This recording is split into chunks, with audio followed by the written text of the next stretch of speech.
There is no terrible way to win. There is only winning. Let me drive.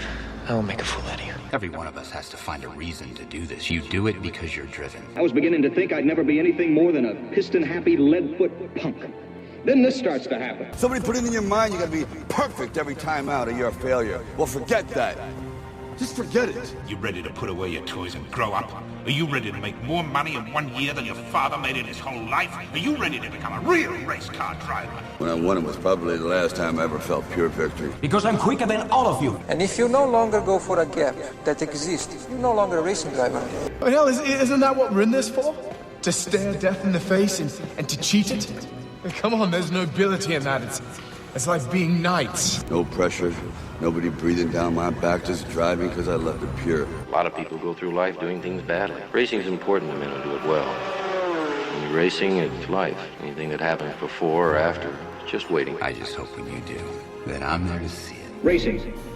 That's the name of the game, isn't it? Win or lose, put up a shot. Fine. Then let's race. Hi, I'm Tom Ingram and you're listening to Downforce Radio. Hi, I'm Jacques Villeneuve, you're listening to Downforce Radio. Hi, I'm Bruno Senna, you're listening to Downforce Radio. Hi, I'm Chris Hoy and you're listening to Downforce Radio. Hi, I'm Landon Norris and you're listening to Downforce Radio.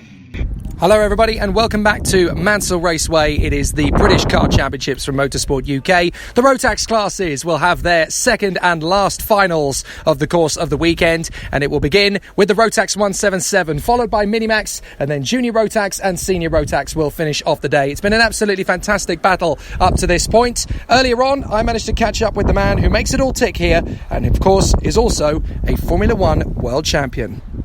We're with the 1992 Formula One world champion, Nigel Mansell, who oversees all of the activities at Mansell Raceway. Nigel, great to see you and great to be here for the British Karting Championships. Yeah, I mean, fabulous to be part of it and see how it's all run. And I mean, the MSA Motorsport are doing a fantastic job, and all the officials and workers here. It's yeah, I have to say, it's working like clockwork.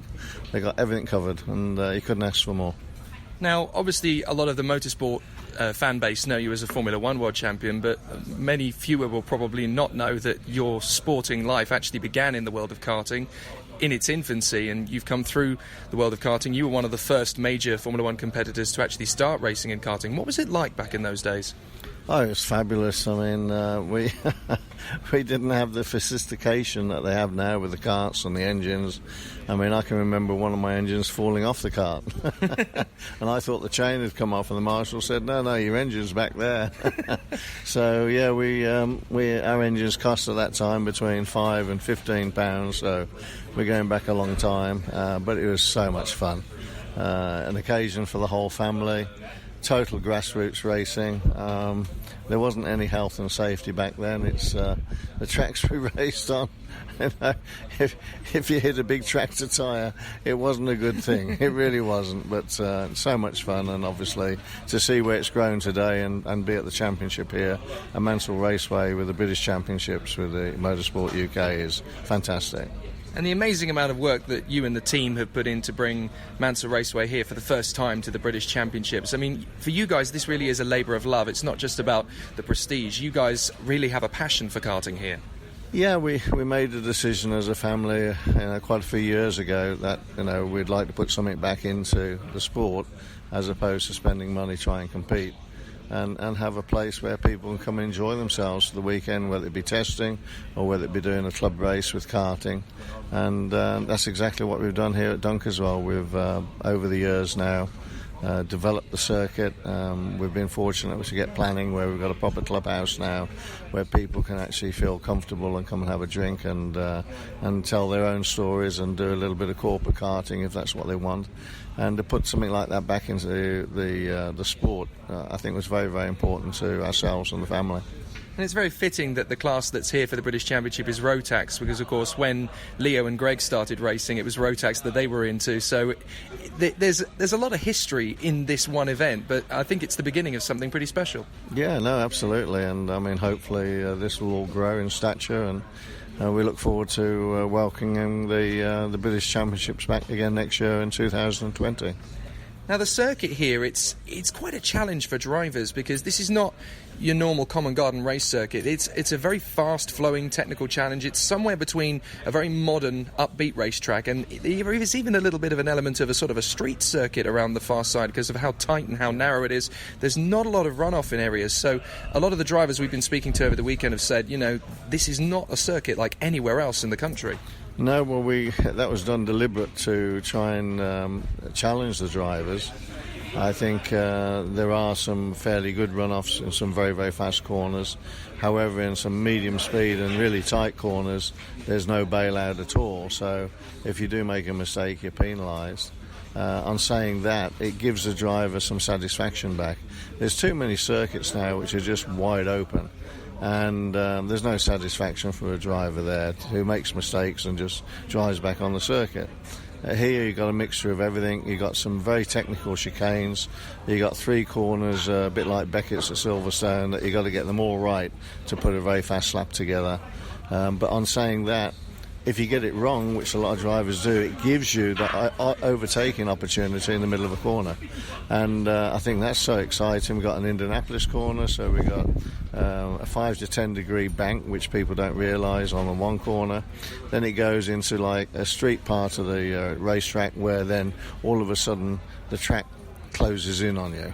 And that's down the far end with the far end hairpin and the approach down there, so it's like going down into a tunnel. And it's all been done in a clever way to give a driver different challenges all within the same lap.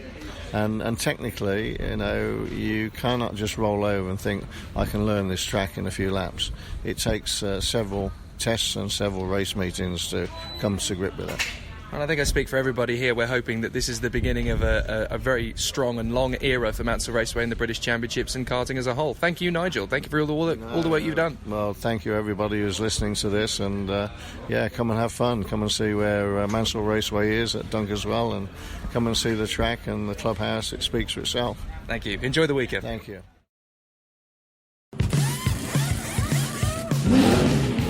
You're listening to Race Day Live on Downforce UK, brought to you by Clapham North MOT, Motorsport Days Live, Stopwatch Hospitality and Trade Price Cars. It is a beautiful Sunday morning here at Mansell Raceway as we get ourselves ready for the action in the second final for the Rotax 177 category of the British Kart Championships. Jake Sanson here from the starting gantry, overlooking the start-finish straight, and we are ready for an absolutely sensational battle as the Rotax 177 brigade are getting ready for action. There's a real feeling of pomp and circumstance here as the grid is overlooked, as the drivers have brought their karts out to the short straight alongside the spectator banking just out of the first hairpin, and it's been great to watch the drivers in their formation as they gear up for the start. Chris Thomas in pole position from Nathan Chafer, second on the grid. How on earth has he managed to fight his way back into second place after his dice with Michael Cheek in the first final? It's been great to see him put off such an amazing show. And there's a real feeling of spectacular battles, and how fitting the green flag that is going to be waved to send the drivers on their way is going to be waved by Nigel Mansell. So Nigel Mansell waves the green flag, and the Rotax 177 contenders will fly out around the circuit. How fitting. So the drivers are getting themselves up to speed then as we prepare for action in this first of our televised finals, the second final of the weekend though for Rotax 177. And the drivers are getting themselves ready for action. Chris Thomas in pole position from Nathan Chafer, Cole Edwards and Jamie Desira, Alex Luck and Chris Wright from Michael Cheek and James Beecroft, James Moorcroft and Louis Large from Colin Davis and Ian Branfield, Charlie Whaley and Luke Oliver, Taylor Adams, Adam Sadler, Matteo Zanetti, Dan Milner, Carl Churchill, Sam Winter, Tim Darlow, Aaron Yao and Joe Fifner. The drivers are in their two rows as they head up to the final chicane to get the race started. Chris Thomas, Nathan Chafer, Cole Edwards, Jamie Desira, Alex Luck and Chris Wright in the top six. From Michael Cheek, James Beecroft, James Moorcroft and Louis Large, they come out of the final corner and up the 2 tram lines, and we are about to go racing for the last time in Rotax 177 this weekend. Go! Brilliant run to the first corner from Chris Thomas. Alex Luck is going to get into second place. Good charge up the inside line. Michael Cheek goes wheel to wheel with Nathan Chafer, and Jamie Desira is there in 5th position trying to get his way through as Chris Wright defends to the inside of Beecroft. Louis Large is to his left, and he goes through on the inside, takes the place. So that's Louis Large, the reigning British champion, up to 7th place, and there's contact further back. That is Beecroft, I think, going onto the grass and dropping all the way down the order. My goodness, that is a very big problem for him. And there's an off on the first hairpin. Now, I'm not sure who that is. I think that might be Cole Edwards. He was out of the race already. So Cole Edwards with a mechanical problem. Cole Edwards is out. A big disaster for Cole Edwards as the race continues out front. So the number 2 of Chris Thomas leads the way from Nathan Chafer. Then it is a big row from Chafer as he gets on the inside of Alex Luck. So Luck was in second place. Chafer has got him back again. And it looks like a retirement for the 42 of Taylor Adams. He and Cole Edwards go no further after the first lap of racing. Cole Edwards, though, out on the formation lap. As up the inside, that's a bold lunge for 4th position. That's one of the Dan Holland racing carts. I'm fairly sure that's Jamie Desira, who's got through into 4th position in behind Michael Cheek, who has stormed his way now through to 3rd place. So out onto the back straight. A very good charge up the long crest to the chicane. But it's Chris Thomas who leads from Nathan Chafer, then Cheek, then Desira. So they come across the line. Chris Wright is now in 5th position in front of Louis Large and Alex Luck, who is sadly down to 7th position after all of that jostling for position. Then it's James Beecroft from Colin Davis. Here goes Luck up the inside of Louis Large and makes the place into the hairpin. Lovely job there from Alex Luck as he gets through, and that puts him up into P6. So some great racing as they come through into the second sector now, and it's already been a very hectic day at the office for the drivers in Rotax 177. They will continue their charge in this race, but you're going to see some truly exciting battles all the way through from the front. Very long final, of course, 15 minutes plus the additional lap. And here they come into the chicane. So far, so good for Chris Thomas. He leads Nathan Chafer across the line. Then it is Cheek from Desira, the 2 Dan Holland racing twins. Then in 8, it is Chris Wright in 5th position. Alex Luck is in the 5 in P6. Then Louis Large, then James Beecroft. And then it is the 70. That is Colin Davis. So the man who tumbled all the way down the order, that must have been Joe Fiffner who had his incident on the grass earlier on. I called it slightly wrong, unfortunately. I said it was Beecroft who went off on the first lap. It was actually Joe Fiffner, who's had a very difficult weekend anyway on the Paralin. Never really been in contention. A real shame for Joe. But the battle continues as the racing gets underway at the front end of the field. They come down the straight up towards the final chicane, and it's all good for Chris Thomas. Nathan Chafer still running well in second place. Then it is Cheek and Desira. 5th place, Chris Wright getting close. Alex Luck coming with him. Louis Large, Beecroft, and then it is the 70 next up. And that is, of course, Colin Davis from Charlie Whaley, James Moorcroft, Branfield, Oliver and Churchill. And that's Desira up the inside of Michael Cheek. He gets through into 3rd place. So a good overtake there from Jamie Desira, and he is now in P3. Some great battles all the way through this field. As up the inside, that's Chris Wright. He now gets into 4th position, and that's Alex Luck getting through as well. So Michael Cheek suddenly tumbles down into, what is that? 1, 2, 3, 4, 5, 6. So 6th position for Michael Cheek, and he was in 3rd at the start of the lap. But great progress again from Jamie Desira, who's had an amazing weekend here and is really starting to chock on to the front end of the field. Great to see how he has developed this weekend and this season, of course.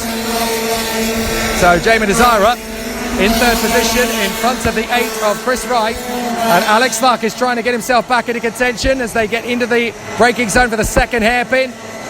And through the right-hander and onto the airfield straight, charging up to the hairpin that begins the second sector of the lap. A great little jostle for 4th position as still Alex Luck holds it in front of Chris Wright and Michael Cheek. Then last year's champion, Louis Large, in front of James Beecroft. The 70 is next of Colin Davis, then Moorcroft and Whaley. But the leader is being hassled by Nathan Chafer now. Chris Thomas is being caught by Chafer. He's got well clear of the drivers behind and is starting to step up the attack. So Nathan Chafer going very well on the CRG chassis. He's doing a brilliant job here in second place as he charges after the number 2 of Thomas. And they continue to battle for position through the hairpin and up into the right hairpin onto the airfield straight as a very disgruntled Cole Edwards walks away, wondering what could have been. He could easily have taken the victory in this one, but a very disappointing end to his weekend. Now, out in front though, it is still the number 2 of Chris Thomas. He leads the way comfortably. Second place is Nathan Schaefer, and he is starting to edge closer and closer to the lead of the race. And that's where things are going to get very hectic indeed. Into the chicane that completes the lap and down the main straight again. This is going to go very well indeed for the number 2. If he can continue to hold this lead, Chris Thomas is looking to get another victory, and that will move him closer to the top 6 in the Drivers' Championship. So Chris Thomas is having a great fight back after 2 difficult weekends to start the year. He has now got himself right back into contention. And after what was a very tricky start to the season at PF International and then at Rowra, Chris Thomas is now getting himself back into contention again here at Mansell Raceway. So really good battle in the early stages of this final. Some good overtakes in the midfield as well. Lots of changes of position. But so far, it is Chris Thomas from pole position who has held on to his place. Nathan Schaefer, having originally lost out, is now back into that second place spot. And he is gunning for the victory. Jamie Desira in third. Alex Luck in fourth place from Chris Wright. And in sixth place, it's Michael Cheek, the championship leader. But this is an important one for Beecroft. If he can start to make progress and get past first Louis Large, last year's champion, and then Michael Cheek, the championship leader, he's got a chance to make more points. As Carl Churchill comes into the pit lane, he is going to retire, I'm afraid. So it's game over for Carl Churchill. That's a real shame. Meanwhile, out in front, it is all guns blazing for our race leader, Chris Thomas, as he tries desperately to pull out a gap over Nathan Schaefer. And it is not easy at this stage of the race to predict who is going to be our race winner, because Nathan Schaefer still giving plenty of hurry up to Chris Thomas in the lead of the race. And Jamie Desira has got very good strategy in this part of the race. He's just keeping it nice and smooth, not working the car too hard. He's keeping it really tidy, and that is going to give him plenty to play with over the course of the rest of the race. We are now at the half distance mark as they come through into the second sector on lap number 10. It is halfway through now. 7:30 done, 7:30 to go. And so they come through the flying left-hander, flat on the throttle, then you dab the brake, get a hard run through the hairpin, and Nathan Schaefer's definitely making good use of this second half of the race already as he starts to reel in the race leader, Chris Thomas. He's just pacing himself. He doesn't want to push too hard, too soon. Down the straight, into the first corner. And Chris Thomas running well here in front of Nathan Schaefer. Jamie Desira is a little further back, but he still holds third in front of Luck, Wright and Cheek. Then Louis Large. Then it is Beecroft in front of Moorcroft, the O-plate, trying to make his way past Colin Davis. And another retirement, and it's Joe Fifner once again. The Paralymp has let him down on this particular occasion. So Joe Fifner, unfortunately, 2 DNFs from the 2 finals. All sorts of mechanical problems for Joe. So up towards the hairpin comes the race leader, Chris Thomas, still hanging it on in front of Nathan Schaefer. Third position, a very big push now from Jamie Desira as he tries to get in behind the 2 of them, and he wants to drop Alex Luck and Chris Wright, who are battling over fourth position in front of Michael Cheek, the championship leader. They go into lap number 11, and Chris Thomas is running a brilliant race out in front of Nathan Schaefer. But Schaefer wants to get a really good run. Sorry, we're on lap 12 now, I should say, not 11. As the drivers continue to come through on the back straight through the airfield section of the course and into Hanger, the right-hander, as they make their way through. And that's a very tough battle now because Nathan Schaefer's caught right up to the back of Chris Thomas, and Thomas is hanging on in there through the flat-out left-hander, keeping it so nicely balanced and on the straight up towards the chicane. This is going to be an absolute thriller of a race with these two battling away for position. They continue to charge their way forwards, and now they will climb into the next section. Along they go again towards the hairpin. Heavy on the brakes. Schaefer definitely giving Chris Thomas a big push in through turn 4 and along the airfield straight. Up towards the second sector of the lap again. Thomas and Schaefer, nose to tail. Then Desira, Luck, Wright, Cheek, Large, Beecroft, Moorcroft, Davis, Branfield and Whaley in front of Matteo Zanetti, the Italian. They go through, up towards the hairpin once again. And you just get the sense that Nathan Schaefer is just counting down laps here. He's not really focused on the guys behind. He just wants to give Chris Thomas a bit of a push. But he's got a much better line through the chicane. Surely now Nathan Schaefer's going to get his best chance yet of passing Chris Thomas. Thomas defends to the inside. Schaefer's going to try and get the switchback, but he's not going to get there. Thomas holds the line beautifully. And again to the inside line. Thomas is defending valiantly as now there's a chance for Nathan Schaefer around the outside of the hairpin. He now comes down the airfield straight into the second sector, and Thomas is holding that inside line, defending with 4.5 minutes to go. He surely can't keep this up for nearly 5 minutes of racing, but that is exactly what he's attempting to do. Nathan Schaefer is desperately seeking a way to get past on Chris Thomas in the hope that he's going to get there. So into the chicane. And so far, so good for Nathan Schaefer. He's definitely pushing Thomas to the within an inch of his apex. But watch out, because Jamie Desira is right in behind now. He's gained a lot of ground. So Nathan Schaefer is going to push Chris Thomas to the limit here. Into the hairpin. Back on the power. And he's going to dive for the inside. Thomas is going to try and shut him down. But Schaefer's there. And here comes Desira. Desira's going to get past them both. Jamie Desira hits the front. Thomas backs down. And into second place now comes Alex Luck. Oh my word. Schaefer makes the move on Thomas. Thomas down to fifth. Schaefer down to third. Luck in a second. And your new leader is Jamie Desira. Absolutely amazing. And now the race has really opened up. This is a proper squabble now as Jamie Desira gets into the lead of the race. And now there's a proper battle on our hands. Luck is now second. Then it is Schaefer. Thomas is trying to hang on in front of Michael Cheek now. But the entire battle for the victory has completely changed. Oh, and a problem for Schaefer. It looked to me as though he nudged the back of Alex Luck. Now he's got to be careful there because he might have a front fairing penalty. But I think he's missed his braking by a good 1.5 meters or so. And the 99 of Nathan Schaefer getting very feisty in his bid to get back onto the lead. And there was a big nudge there on the back of the number 5 of Alex Luck to take the position. Now, whether he missed his braking point or whether he just got a little bit overwrought and decided to go full guns blazing, I'm not sure. But there was definite nudging from Schaefer on the back of Luck. So now Nathan Schaefer goes into the first hairpin, chasing down Jamie Desira. Jamie Desira now in the lead of the race from Nathan Schaefer with Luck, and then Chris Wright in fourth position in front of Chris Thomas and Michael Cheek. There's a great battle for 7th place developing now as well, as Louis Large has got to the front of the train, but it's Beecroft, Moorcroft, Davis, Branfield, Zanetti and Charlie Whaley, as well as Luke Oliver at the back of the train. So we've got 2 great squabbles, one for first between 6 drivers and one for 7th between 8 of them. So down the straight up towards the final chicane, Jamie Desira has got Nathan Schaefer right in behind him. So let's see what will happen.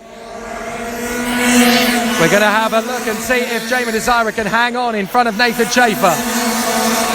Schaefer runs in second place on the CRG chassis. Jamie Desira will want to keep a handle on this on the inside of the hairpin. He defends well, keeps the kart nicely placed on the exit of the third hairpin.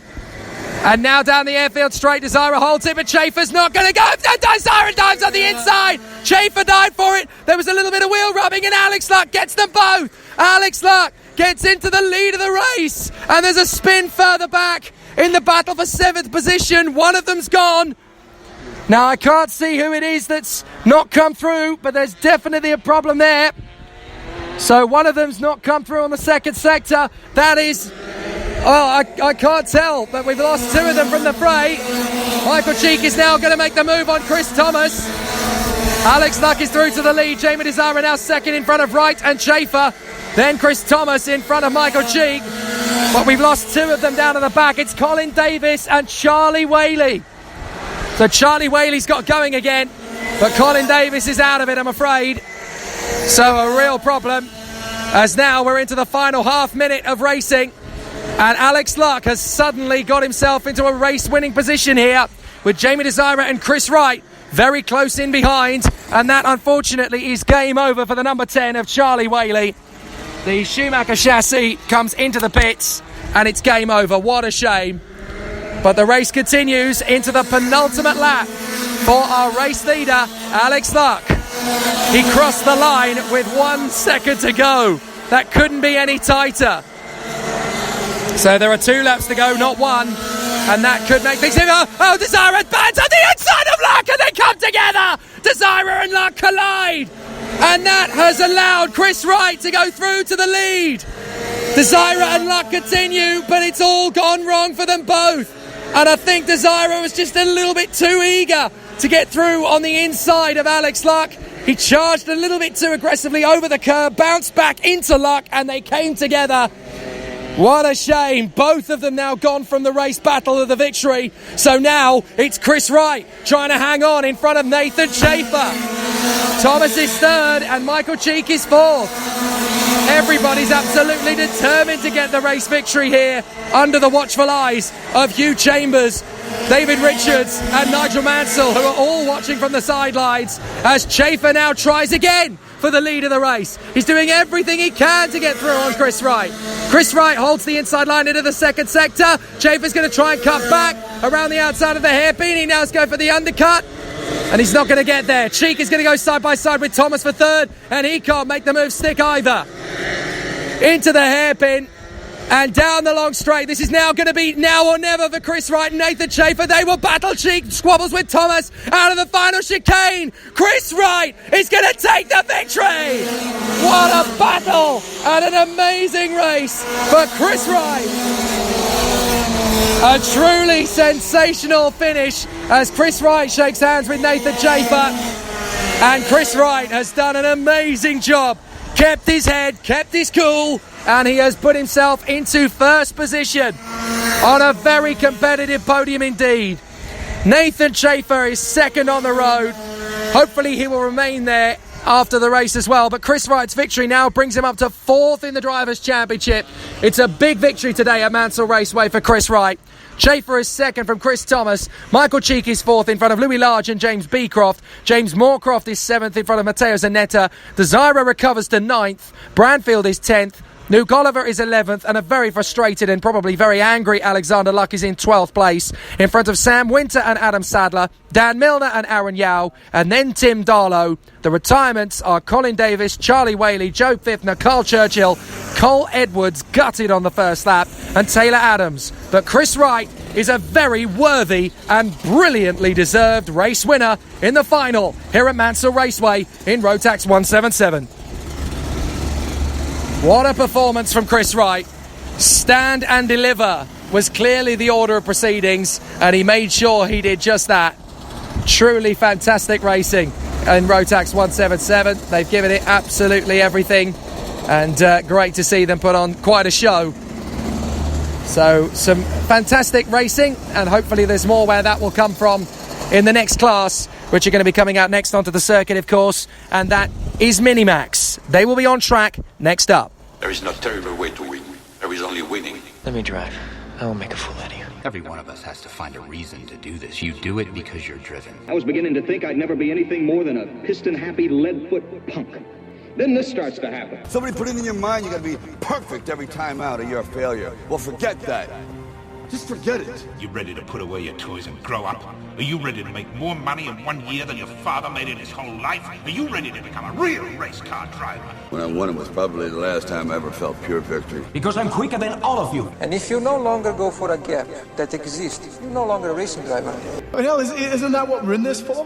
To stare death in the face and to cheat it? Come on, there's nobility in that. It's like being knights. No pressure, nobody breathing down my back, just driving because I left it pure. A lot of people go through life doing things badly. Racing's important to men who do it well. When you're racing, it's life. Anything that happens before or after, it's just waiting. I just hope when you do, that I'm there to see it. Racing. That's the name of the game, isn't it? Win or lose, put up a show. Fine. Then let's race.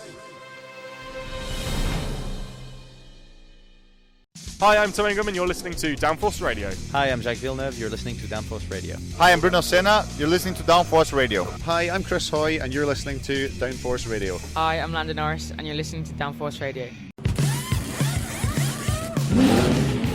You're listening to Race Day Live on Downforce UK, brought to you by Clapham North MOT, Motorsport Days Live, Stopwatch Hospitality, and Trade Price Cars. The racing continues here at Mansell Raceway as we get ourselves ready for another fantastic final. It's going to be the Minimax final up next for the youngest drivers of the weekend here in the Rotax weekend, the third weekend of the season after brilliant opening races at PF International and the season continuing in fine in the quarry at Rowrah in Cumbria. We've come to this third weekend of the season for the first time in the British Championships at Mansell Raceway in Devon, and it's an absolutely fantastic facility. The work that the team here at Mansell Kart Race Club have done has just been absolutely phenomenal. This is now a world-class facility. A bit of a short racetrack, to be fair, but in terms of what it can give the British Championships, well, the racing speaks for itself. No end of overtaking opportunities. Pretty much every corner on the circuit is an overtaking chance, and it's a very dynamic, very fast-flowing, very technical challenge for the competitors, and they have already put in some spectacular racing. If you've only just joined us, I'm Jake Sanson for the British Karting Championships run by Motorsport UK at Mansell Raceway near Honiton in Devon, and it is an absolutely fantastic battle that we have witnessed in Rotax 177 as Chris Wright has come through for the victory in front of Nathan Schaefer and Chris Thomas after an absolutely spellbinding Rotax 177 final. Some really spectacular racing for all of the competitors here at Mansell Raceway in the heart of the Devon countryside and just about 16 miles from the coast. A very wonderful part of the country this. It's a stone's throw from one of my old holiday haunts, the town of Sidmouth. I'm going to give them a nice shout out because I went there last night for dinner. Lovely, lovely place.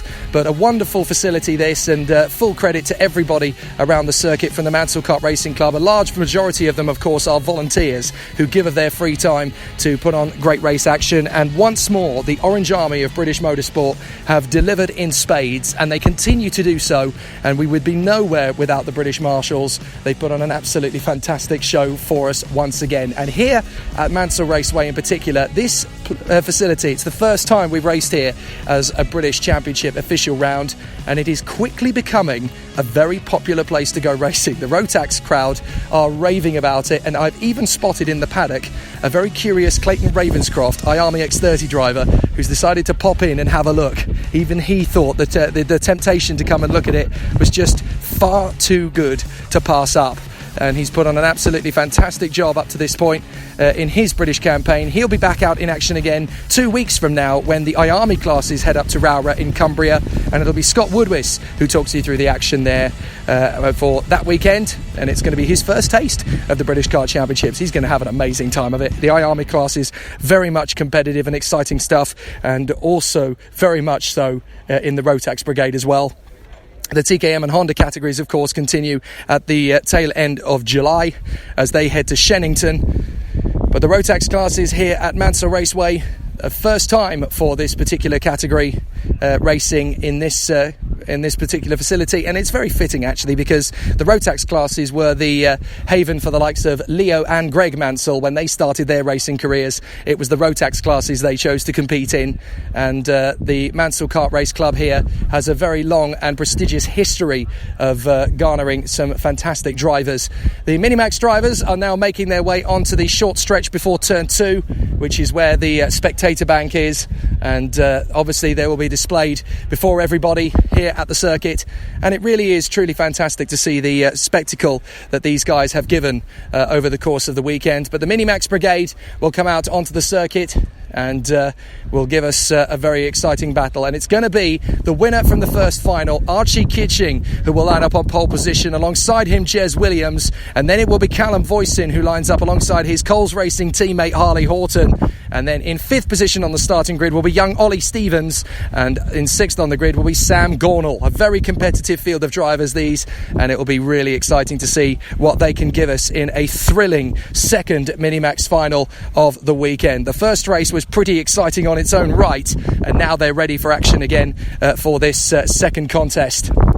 So as the drivers will get themselves into position, let's see if we can grab a word with a couple of the drivers before they start race action.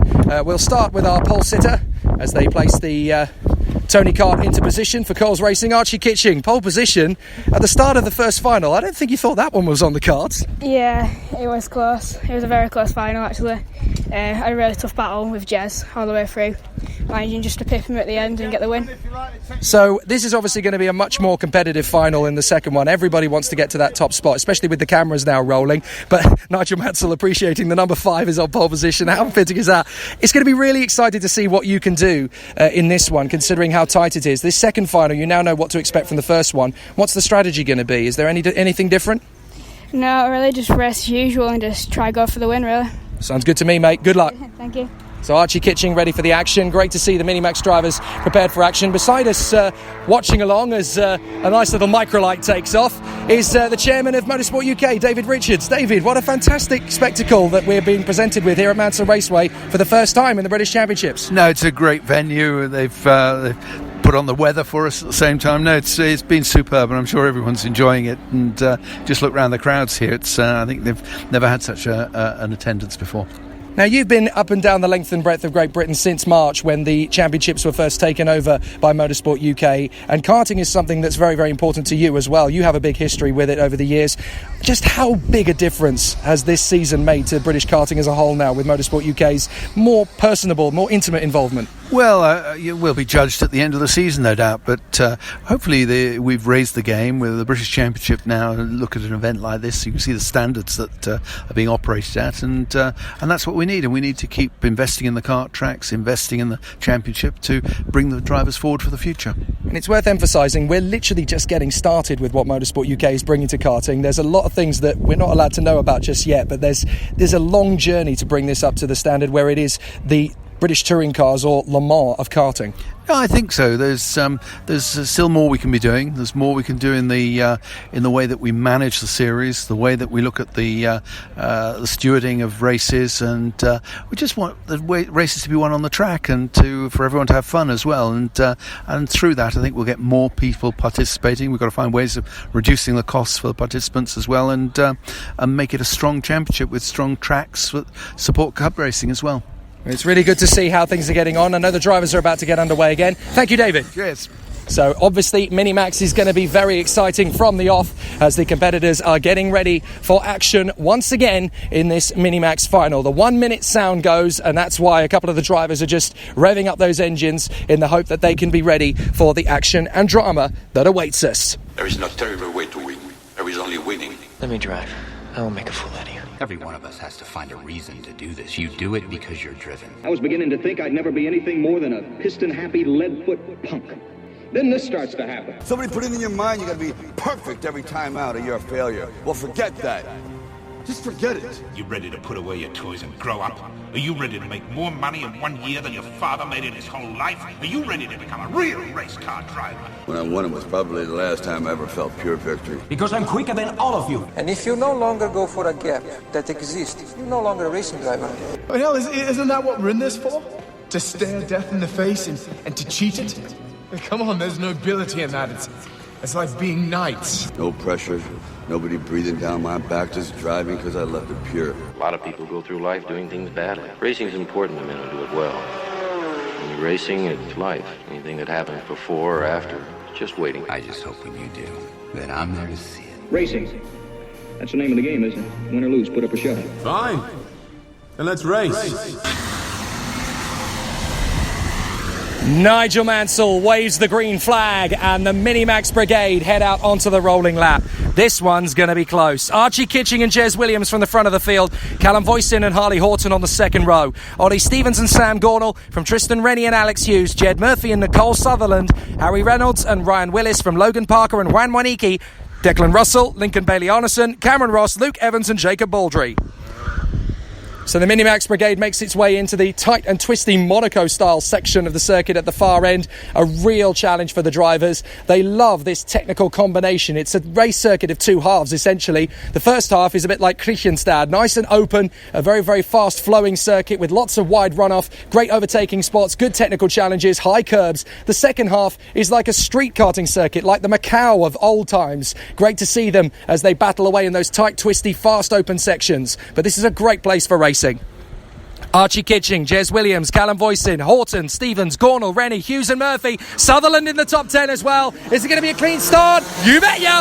Away we go. And now Callum Voisin's going to get into second place. A great start at the inside. Williams is going to lose out to Ollie Stevens. No, he's not. He's going to charge around the outside.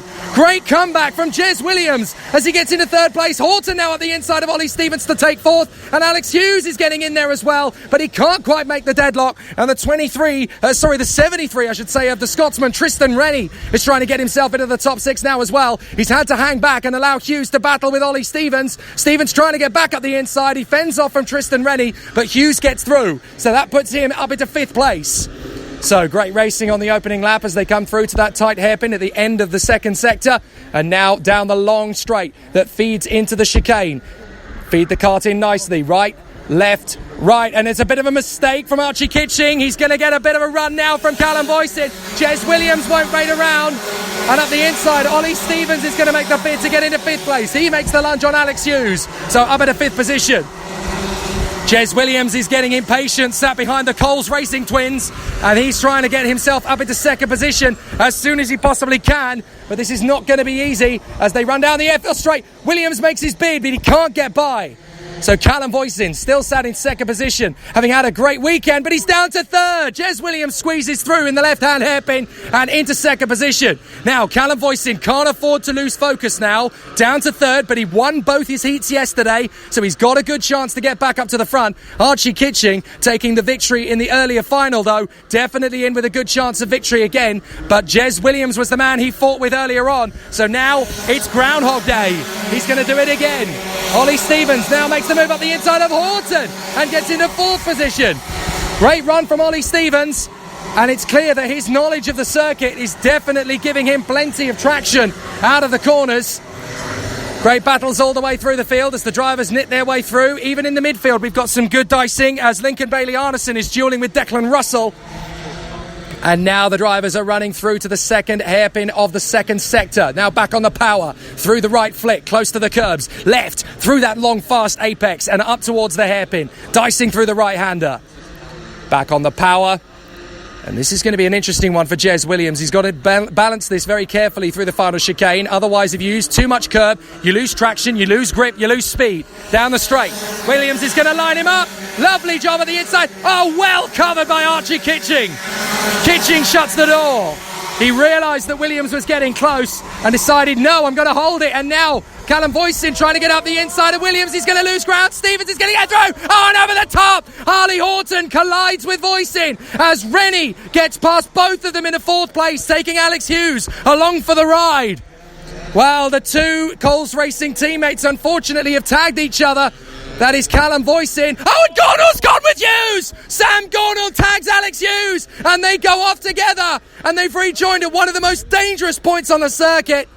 But they come back in together, so 2 collisions in the space of 2 sectors. So now, out in first, it is Archie Kitching in front of Jez Williams. Sounds to me... Oh, no! That is Callum Voisin. I think Callum Voisin's got a problem.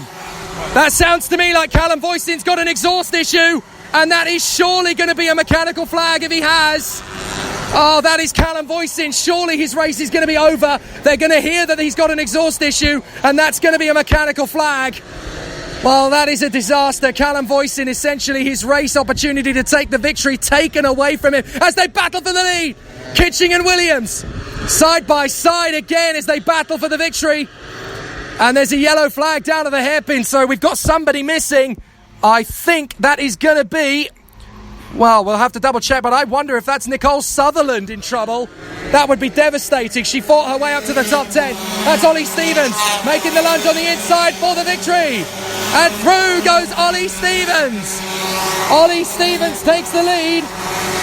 Now, where is Jez Williams? Oh, there's Jez Williams. He's down at the back of the field. Jez Williams is dead last.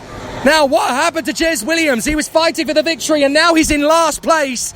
So a big issue for Williams, but the local hero, Ollie Stevens, has got through to the front past Archie Kitching.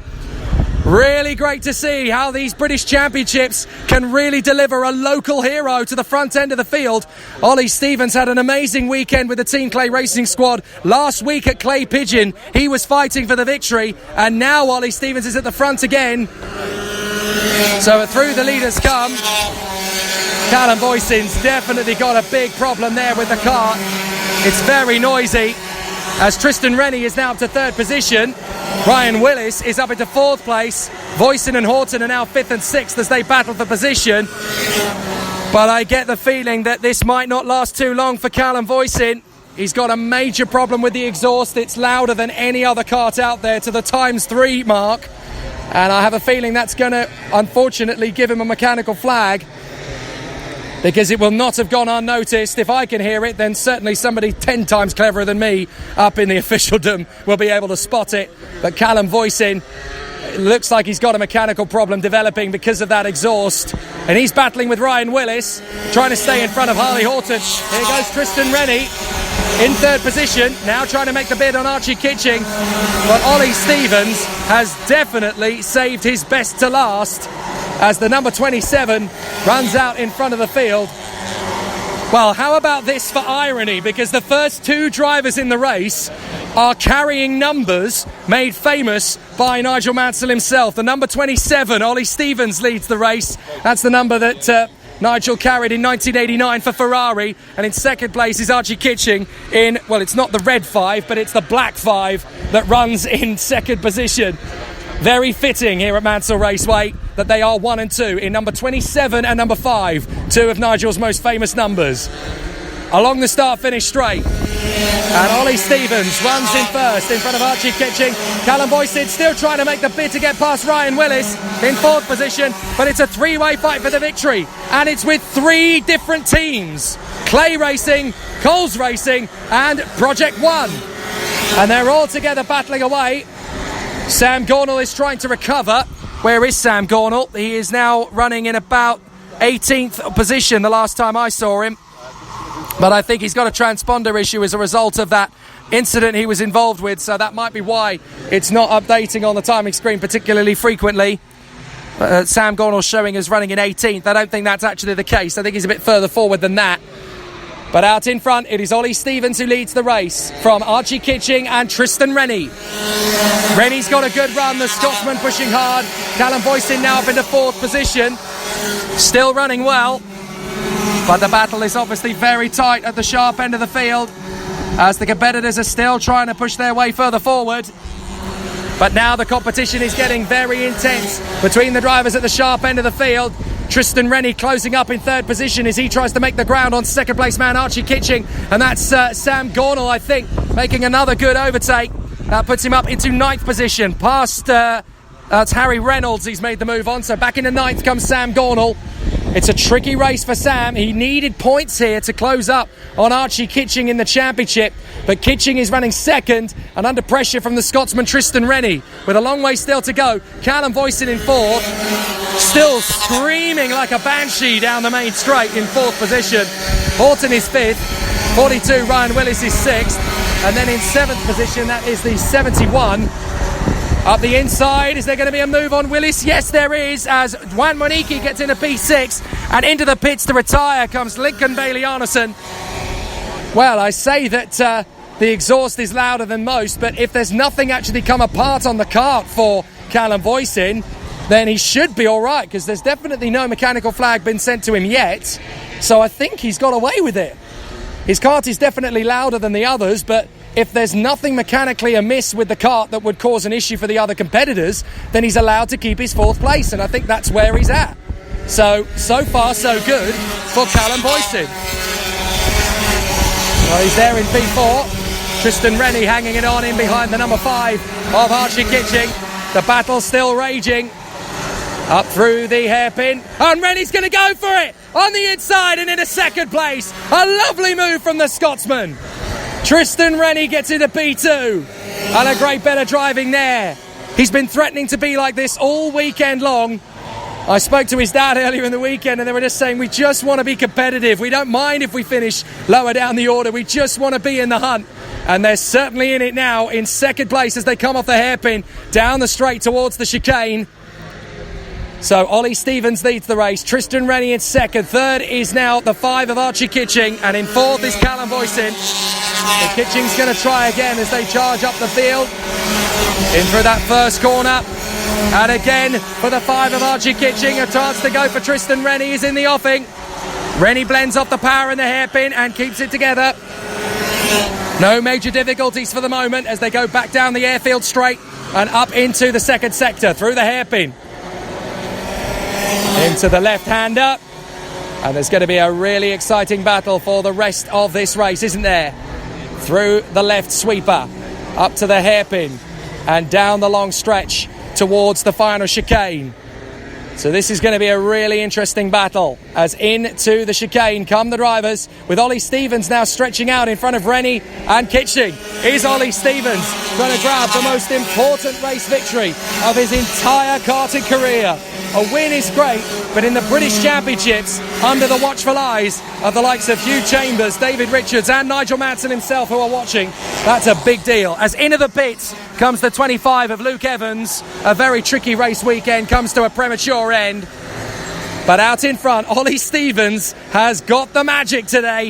With 4 minutes to go, he is running beautifully. Second place, Tristan Rennie. Third is Archie Kitching. And in fourth place, Callum Boyson.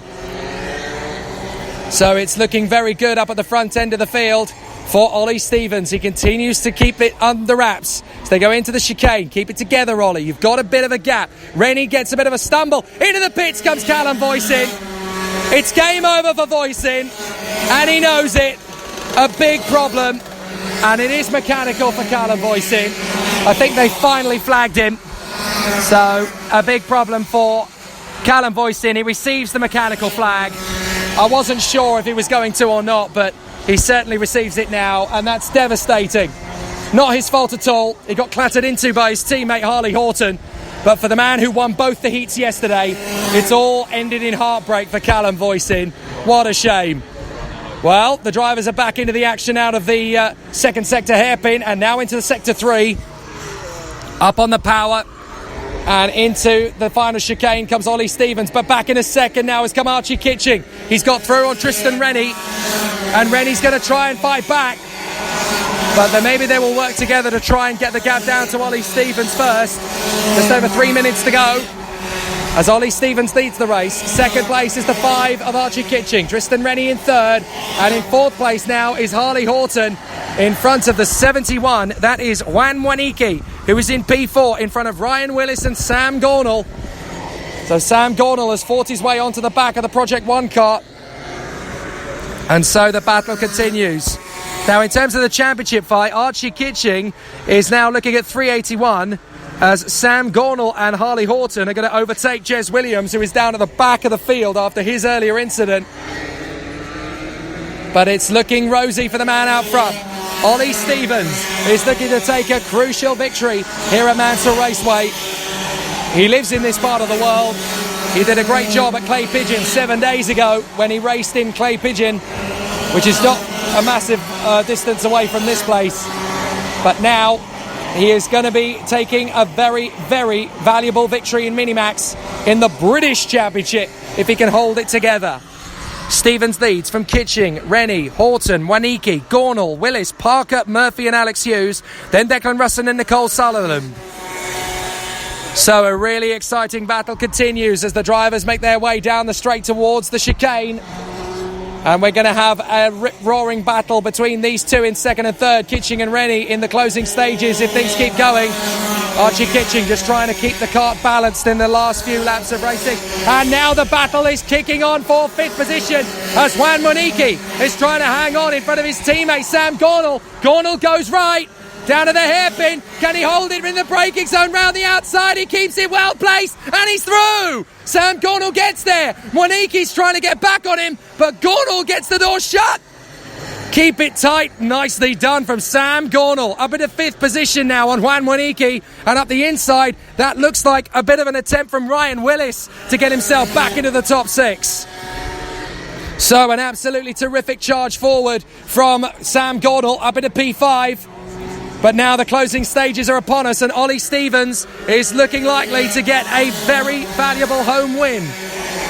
Second place is the 5 of Archie Kitching. Then third for Tristan Rennie in front of Harley Horton. Then it is Gornall, Waniki and Ryan Willis. In 8th position, we've got a good battle. And it's getting very, very tight in there with 3 drivers in the hunt for 8th place. And there's all sorts of difficulties with our timing screen, unfortunately. It's not quite giving us the positions lower than about 7th place. So we'll follow it as we go. But a really exciting battle up at the sharp end of the field is still continuing on for Ollie Stevens. He's being caught now by Kitching and Rennie. In 2nd and 3rd places, Harley Horton trying to rein in on them as well. And they've run out of time. It's the last lap. Here we go.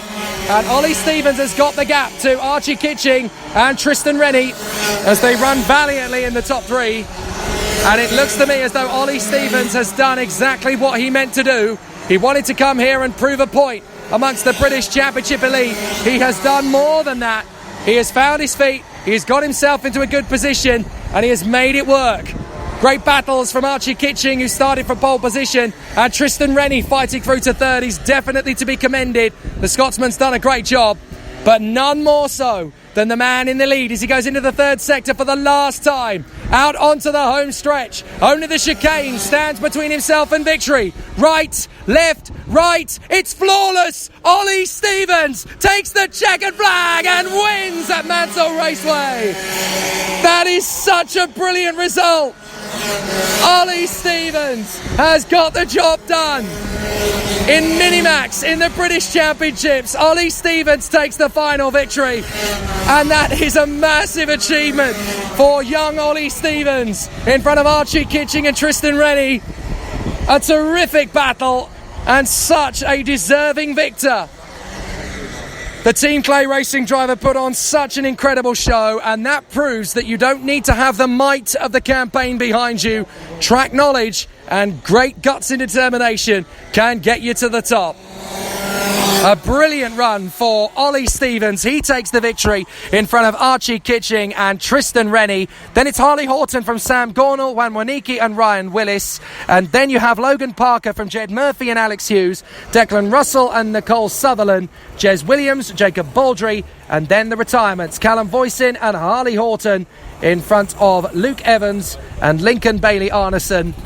A very tricky race, but an absolutely thrilling one throughout, as we got to see some truly sensational racing. And Ollie Stevens is a heroic victor on home turf. Really good to see Ollie Stevens taking a home victory there, and that will really change the face of the championship too, as Kitching is now being caught by the likes of Sam Gornall and Harley Horton in 2nd and 3rd in the point standings, rather than Jez Williams, who drops to 4th. Tristan Rennie rises to 5th in the standings in front of Hughes and Willis. Voisin is 8th, and then Jed Murphy is rounding out the top 10. So a really exciting battle once again here at Mansell Raceway as we prepare for the next final out on track, which is going to be for Junior Rotax. Great racing once again here at Mansell Raceway. There is no terrible way to win. There is only winning. Let me drive. I will make a fool out of you. Every one of us has to find a reason to do this. You do it because you're driven. I was beginning to think I'd never be anything more than a piston-happy lead-foot punk. Then this starts to happen. Somebody put it in your mind you gotta be perfect every time out or you're a failure. Well, forget that. Just forget it. You ready to put away your toys and grow up? Are you ready to make more money in 1 year than your father made in his whole life? Are you ready to become a real race car driver? When I won it was probably the last time I ever felt pure victory. Because I'm quicker than all of you. And if you no longer go for a gap that exists, you're no longer a racing driver. I mean, hell, isn't that what we're in this for? To stare death in the face and to cheat it? Come on, there's nobility in that. It's like being knights. No pressure, nobody breathing down my back, just driving because I left it pure. A lot of people go through life doing things badly. Racing's important to men who do it well. When you're racing, it's life. Anything that happens before or after, it's just waiting. I just hope when you do, that I'm there to see it. Racing. That's the name of the game, isn't it? Win or lose, put up or shut up. Fine. and let's race. Hi, I'm Tom Ingham and you're listening to Downforce Radio. Hi, I'm Jake Villeneuve. You're listening to Downforce Radio. Hi, I'm Bruno Senna. You're listening to Downforce Radio. Hi, I'm Chris Hoy, and you're listening to Downforce Radio. Hi, I'm Landon Norris, and you're listening to Downforce Radio. You're listening to Race Day Live on Downforce UK, brought to you by Clapham North MOT, Motorsport Days Live, Stopwatch Hospitality, and Trade Price Cars. We've had Rotax 177, we've had Minimax. Now we welcome the Junior Rotax Brigade to the starting grid, and this is going to be such a tough battle. Junior Rotax has already been ultra competitive in the 2019 season, but here at Mansell Raceway, it's going to get even more so as the competitors try to balance their way forward. And it looks as though they are going to put themselves into position on the starting grid now. So we're going to talk to a couple of the drivers. Let's grab a word with Kai Hunter. Kai, start of the year at PF International, if somebody had told you that at this point you would take 5 finals out of 5, I think you'd have called them a fool. But to be in this position, you must be absolutely elated at this point. Yeah, just like the run I've got right now is really good, and I just want to keep going. I guess from this point of view, considering how tight it's going to be for the rest of the year, if you can just remain in the top 3 with this advantage you've got, essentially it's just about damage limitation and keeping it on the island. Yeah, I think podium finishes and keeping it on the track is what's going to do it. Now, you've had a great race in the first one there at this circuit. I mean, this is a great one for drivers, and you've already complimented what it's like to compete on. There's about 6.5 dozen racers behind you who obviously want to take it away from you. Who do you think is going to be giving you the biggest challenge? I think anyone in the top 6 has a really good chance of winning around here. Ellswood and Adams and Higgins all have good goals, and we'll just see who comes out on top. There's a very good chance that it could be 2 Hunters on the top spot of the podium. Reese is looking good for the final 2 as well in their seniors. Yeah, messed up in the first one, but I think he can do it in the second one. All the way to play. Thank you very much. So, Guy Hunter obviously giving his older brother a bit of a ribbing for, quote, messing up, unquote, in the first final. And great to see a massive amount of interest taken from all of the competitors. And Nigel Mansell himself is obviously taking a massive interest on the Junior Rotax grid as they prepare for race action. But it's going to be a really exciting run. I'm next to the clerk of the course, Nigel Edwards. Nigel, the standard of driving this weekend has been one of the most impressive things. It just keeps getting better week in, week out, wherever we go. It certainly does. Fantastic. The British Championships sort of bringing the best out, certainly here down at Mansell Raceway. I mean, people who come and race here have got to be proud of this fantastic facility. So well done to Nigel Mansell, his team down here. We had a great weekend with them. The grid here in the sunshine, 34 karts, juniors, max drivers, Rotax drivers, ready to go racing.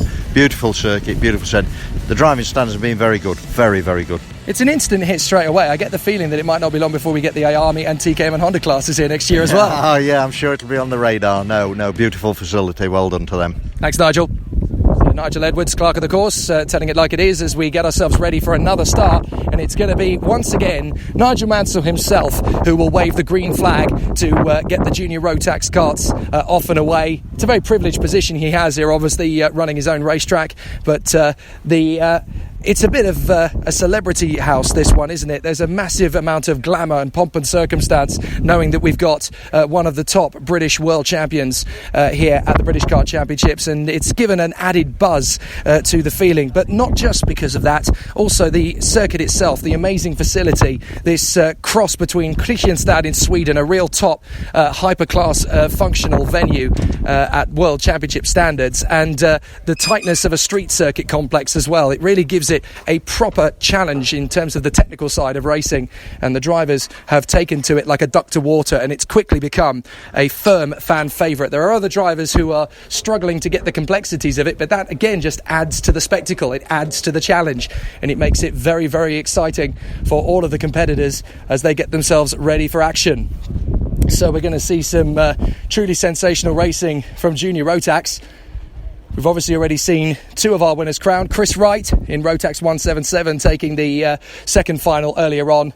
And we've just seen the absolutely brilliant run from young Ollie Stevens to take victory in the Minimax category. Junior Rotax, 10 times harder to predict because it's going to be a much tougher challenge. Everybody's going to find that we're going to be in for a much tougher fight. over the course of proceedings. I don't really know how to say this any other way other than get ready for drama, because there's definitely going to be plenty of it as the weekend continues to progress. These guys are obviously giving very, very hard battles over the course of the weekend, and we're going to see some truly spectacular battles from them over the course of the next few minutes. The race will get underway very shortly indeed, as the competitors are obviously now ready to roll in just a couple of minutes' time. When we go racing in Junior Rotax, it is going to be exceptionally close and no nonsense, no holds barred drama. There is no terrible way to win. There is only winning. Let me drive. I will make a fool out of you. Every one of us has to find a reason to do this. You do it because you're driven. I was beginning to think I'd never be anything more than a piston-happy lead-foot punk. Then this starts to happen. Somebody put it in your mind you gotta be perfect every time out or you're a failure. Well, forget that. Just forget it. You ready to put away your toys and grow up? Are you ready to make more money in 1 year than your father made in his whole life? Are you ready to become a real race car driver? When I won it was probably the last time I ever felt pure victory. Because I'm quicker than all of you. And if you no longer go for a gap that exists, you're no longer a racing driver. Oh, hell, isn't that what we're in this for? To stare death in the face and to cheat it? Come on, there's nobility in that. It's like being knights. No pressure, nobody breathing down my back, just driving because I left it pure. A lot of people go through life doing things badly. Racing's important to men who do it well. When you're racing, it's life. Anything that happens before or after, it's just waiting. I just hope when you do, that I'm there to see it. Racing. That's the name of the game, isn't it? Win or lose, put up a shot. Fine. Then let's race. Hi, I'm Tom Ingham and you're listening to Downforce Radio. Hi, I'm Jake Villeneuve. You're listening to Downforce Radio. Hi, I'm Bruno Senna. You're listening to Downforce Radio. Hi, I'm Chris Hoy, and you're listening to Downforce Radio. Hi, I'm Landon Norris, and you're listening to Downforce Radio.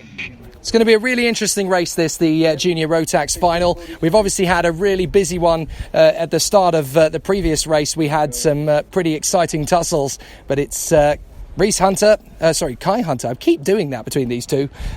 They're not going to like me for continuing to confuse them, but it's Kai Hunter who has been absolutely unstoppable across the first 5 finals of the 2019 season, and he's looking to make it 6 as he holds position. You would almost argue that if he can make it 6, then it's basically just damage limitation for the rest of the season.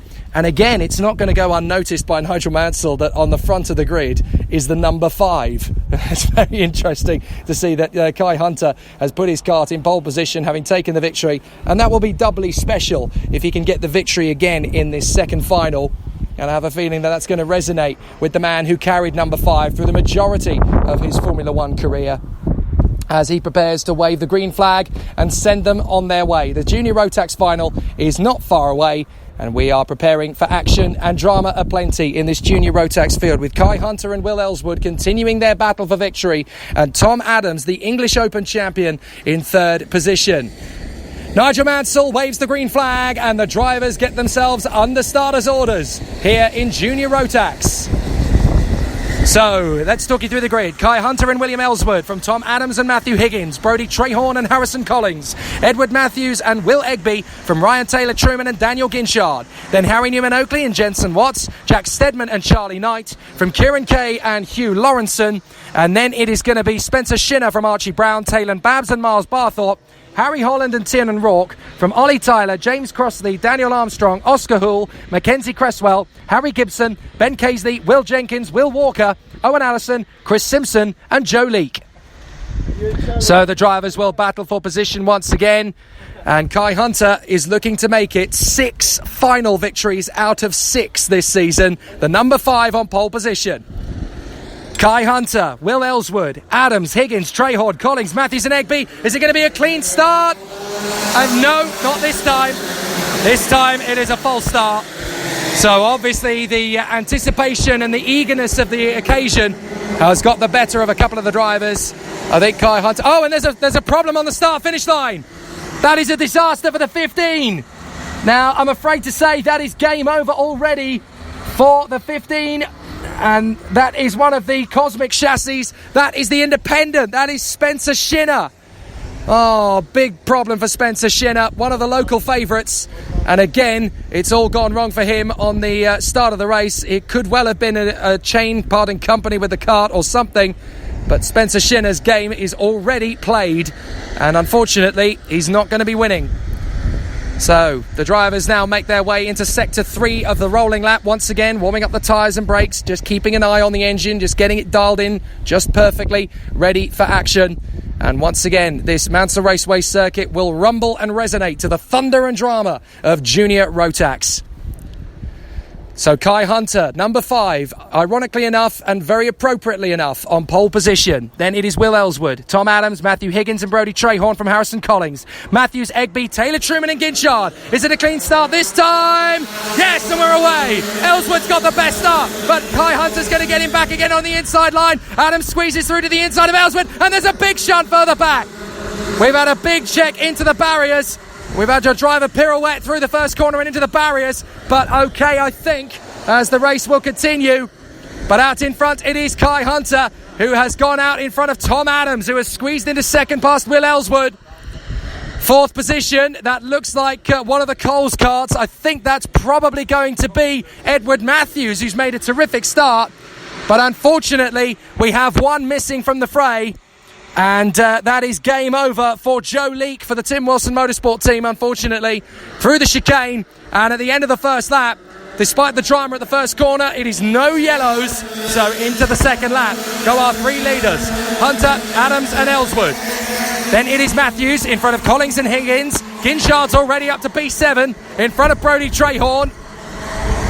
So a good run from young Dan Ginchard. He makes the move for 6th position. Ginchard straight up in the 3rd hairpin.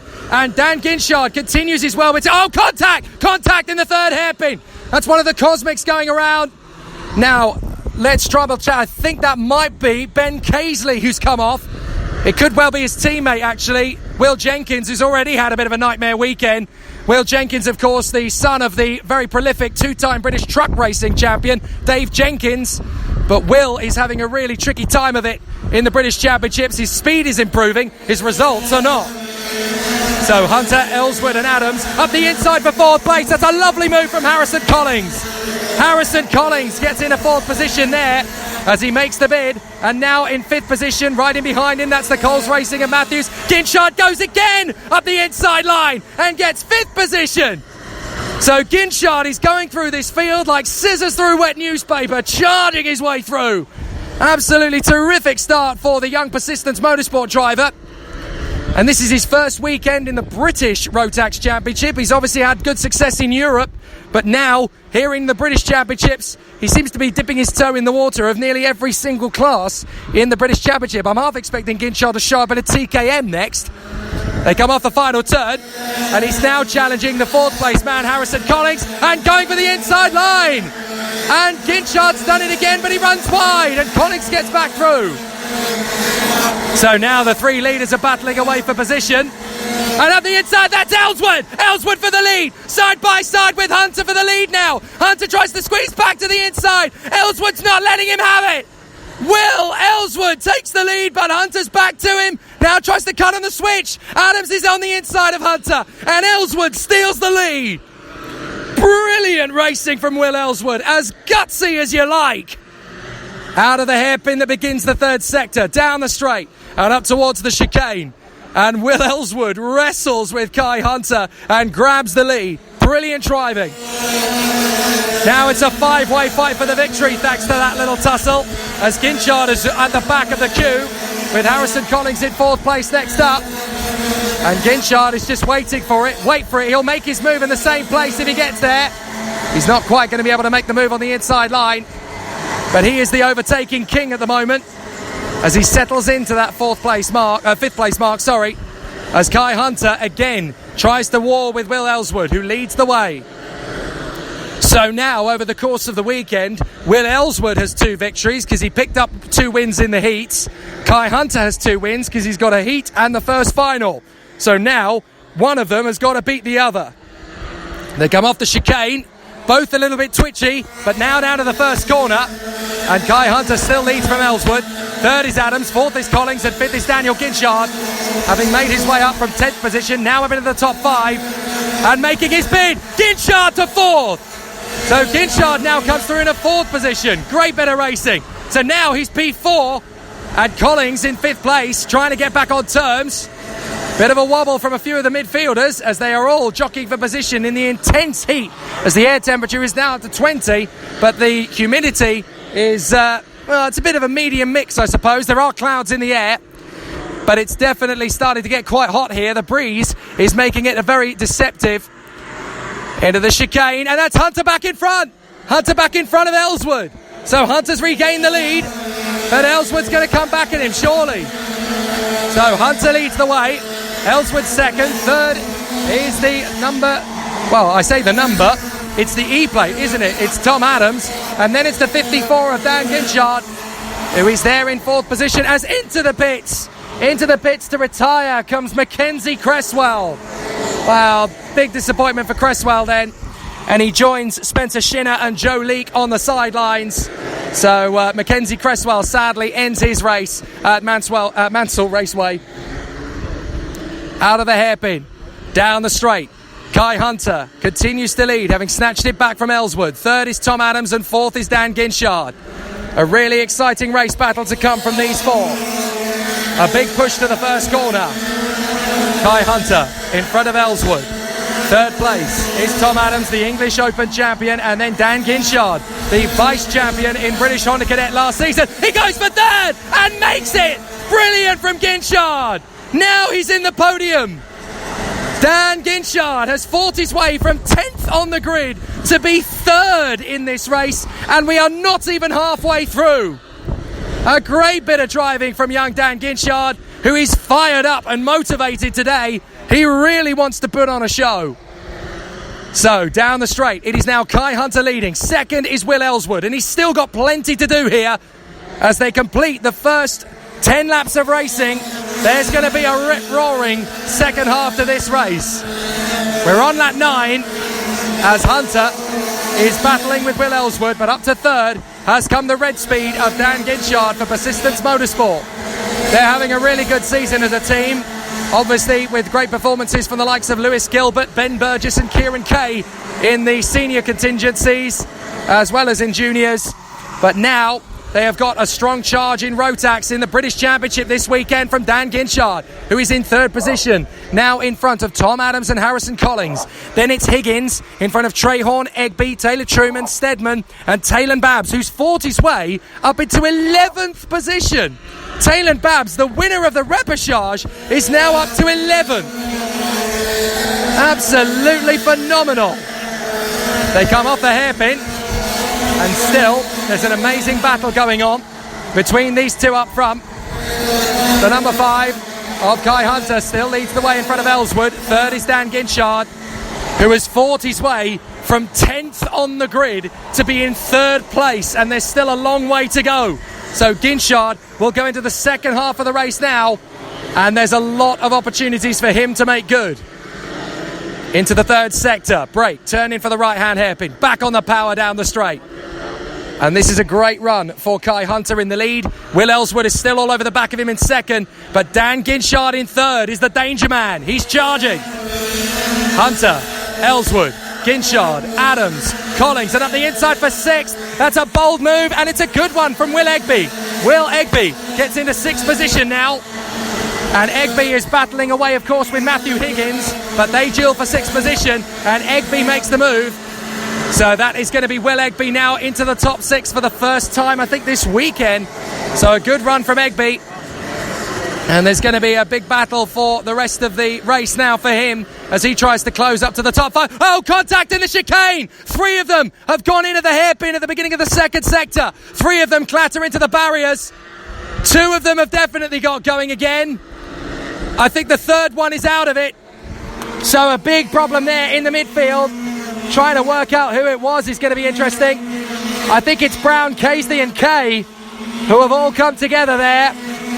So yes, Archie Brown, Ben Casey and Kieran Kay have had an incident there at the hairpin. 2 of them have got going, but the third one I think is out of the race.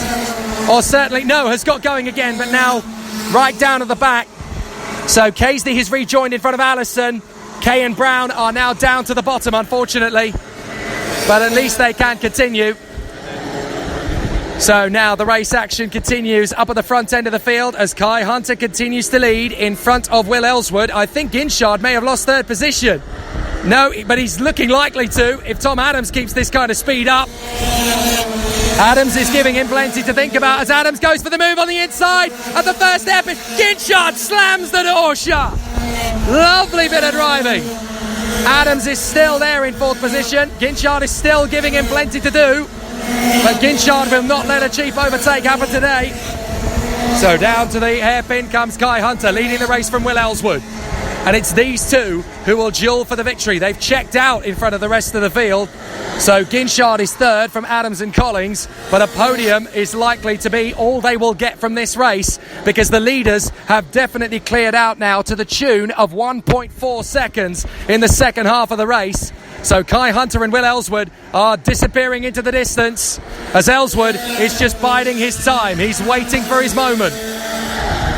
So Ellswood in 2nd place is the man to watch. The persistence driver running well in 2nd place. And they have now got drivers in 2nd and 3rd in this final. But can they overhaul Kai Hunter? He has not lost a single final all season. Can Kai Hunter be beaten here at Mansell Raceway? It's going to be a really tough battle and a really intense fight as the drivers continue to charge forward into the 3rd sector, and Kai Hunter continues to control the pace. But it will not be easy from this point onwards. They go down the stretch up towards the chicane, and Kai Hunter running in front of Will Ellswood. They charge down the main straight, over the line, and up towards the first corner once again. Ellswood still running well. 3rd place is Dan Ginchard. 4th for Adams, 5th for Collings, and 6th. It's this amazing battle between Ryan Taylor-Truman and Will Egby as they fight for 6th place. Now Brody Trahorn has come up past Higgins to get into 8th, but not for long. Higgins makes the move on Trahorn. Trahorn has got to fight big time to keep back the number 62 of Jack Steadman. Steadman is now trying to fend off from the man he's battling with. That's Taylor Babs, who was the winner of the repechage. He's now through to 10th. Great move from Taylor Babs. So Babs has broken his way from what was originally 29th on the grid for the first final. Now he's in 10th. What a great charge through the field from Taylor Babs. Across the line, and it's Kai Hunter versus Will Ellswood. And they're still stretching away from the 3rd place squabble. Ginchard, Adams and Collings. And again, Will Egby makes a brilliant move on the inside of Taylor-Truman. So Ryan Taylor-Truman down to 7th on Will Egby as Egby makes another bold move to get into 6th position. And now Higgins has got through on Trahorn and Babs has got through on Steadman as they fight in the top 10. So the leaders are still running well. Kai Hunter and Will Ellswood. They continue to battle forward, but it's Hunter and Ellswood. Oh, yellow flags! Yellow flags! Now it looks as though we've had somebody off up at the hairpin. Yellow flags. Now that is for and off in the midsection. Now who is that that's gone? It's a slam of the gloves. Have we lost one of the Project 1 drivers? I think that might be Will Egby. That's Will Egby. 6th position, Will Egby has come off the circuit. And it looks as though we've got a yellow flag up at the hairpin as well. So Egby has fallen down the order. He's out of the race. But have we lost somebody else as well now, I wonder? Cresswell is out, Shinner is out, Leake is out, and now Will Egby is out as well from 6th position. So a big problem, but unfortunately there's nothing that can be done about it now. As the leaders come down the straight with 1 minute and 47 on the clock. They will come through the final chicane with, I think, doing the math quickly, 4 laps to go. Kai Hunter in front of Ellswood, and in 3rd place it is Ginchard from Adams and Collings. They will duel away for 3rd position in the closing stages of this race. Down into the braking zone for the hairpin. And still, great battles for the leaders up front. Hunter and Ellswood having a great run. So Kai Hunter and Will Ellswood fight for the victory once again. Ellswood is trying to stay with Kai Hunter at the moment, and it looks as though at the second half of the season it's going to need something very special to wrestle first position in these finals away from Kai Hunter. He took both the victories at PF International, he won both races at Rowra, and now he looks like he's going to take both wins at Mansell Raceway. Kai Hunter getting away from Ellswood. Ginchard still has pressure from Adams and Collings. 6th position has now gone to Matthew Higgins. He's in front of Taylor-Truman, Taylor Babs, Brody Trahorn and Jack Steadman in front of Matthews. They come down the short stretch into the hairpin, and this is going to be a really tight battle. Down the straight again as Kieran Kay looks to get back on terms as he makes the move up on the inside of the 28 of Harry Gibson into the first corner. But the leaders are still battling away. Well, Ellswood is trying to stay with Kai Hunter, but Kai is making it very difficult. And it's quite interesting for Kai because he's now got to basically keep his cool for the last 2 laps of racing in front of Will Ellswood. So Kai Hunter leads the race, and it looks as though it's going to be 6 wins out of 6 in point-scoring finals for Kai Hunter. Other drivers have won heats. Nobody else has won a final. And Ginchard still runs third in front of Adams and Collins. He needs to keep this together in the closing stages. But there's going to be a great last lap for a couple of drivers in the field as they battle for the last place on the podium. Certainly between Ginchard, Adams and Collins. Their race is going to go down to the wire to grab the last place on the podium. Out of the hairpin and down the straight towards the final chicane. Kai Hunter is being caught by Ellswood. Ellswood is reining him in, but he's only got one more lap. Here we go. Hunter and Ellswood. I wonder if Kai Hunter feels he's got this race already won, and Ellswood is now having to work hard to get back on terms. Ginchard is trying to hang on a third in front of Adams. Ginchard will keep it neat and tidy through the hairpins, but Kai Hunter has gone into qualifying lap mode. And now there's a move from Collins. Collins makes the move on Adams. Collins gets through into 4th place on Adams. He could back the podium here. Ginchard is hanging on, and back on the inside goes Collins to hang on from Tom Adams. But out of the final hairpin, it is Kai Hunter. The number 5 is dominant again. How appropriate at Mansell Raceway. 6 wins out of 6 for Kai Hunter. Domination! Kai Hunter wins from Ellswood, and it's Ginchard who is third from Collins and Tom Adams. Brilliant racing all the way to the flag. Matthew Higgins is going to come through for a 6th place finish in front of Ryan Taylor-Truman, Taylor Babs, Brodie Trahorn, and the top 10 rounded out by Jack Steadman. But what a thrilling race and a fantastic achievement for Kai Hunter. You'd never have predicted coming into this weekend, the 3rd round of the championship, that Kai Hunter would be unbeaten across the finals. But he yet again has shown his domination and his incredible skill. Kai Hunter, 2 wins at PF International, 2 wins at Rowra, and now 2 wins at Mansell Raceway.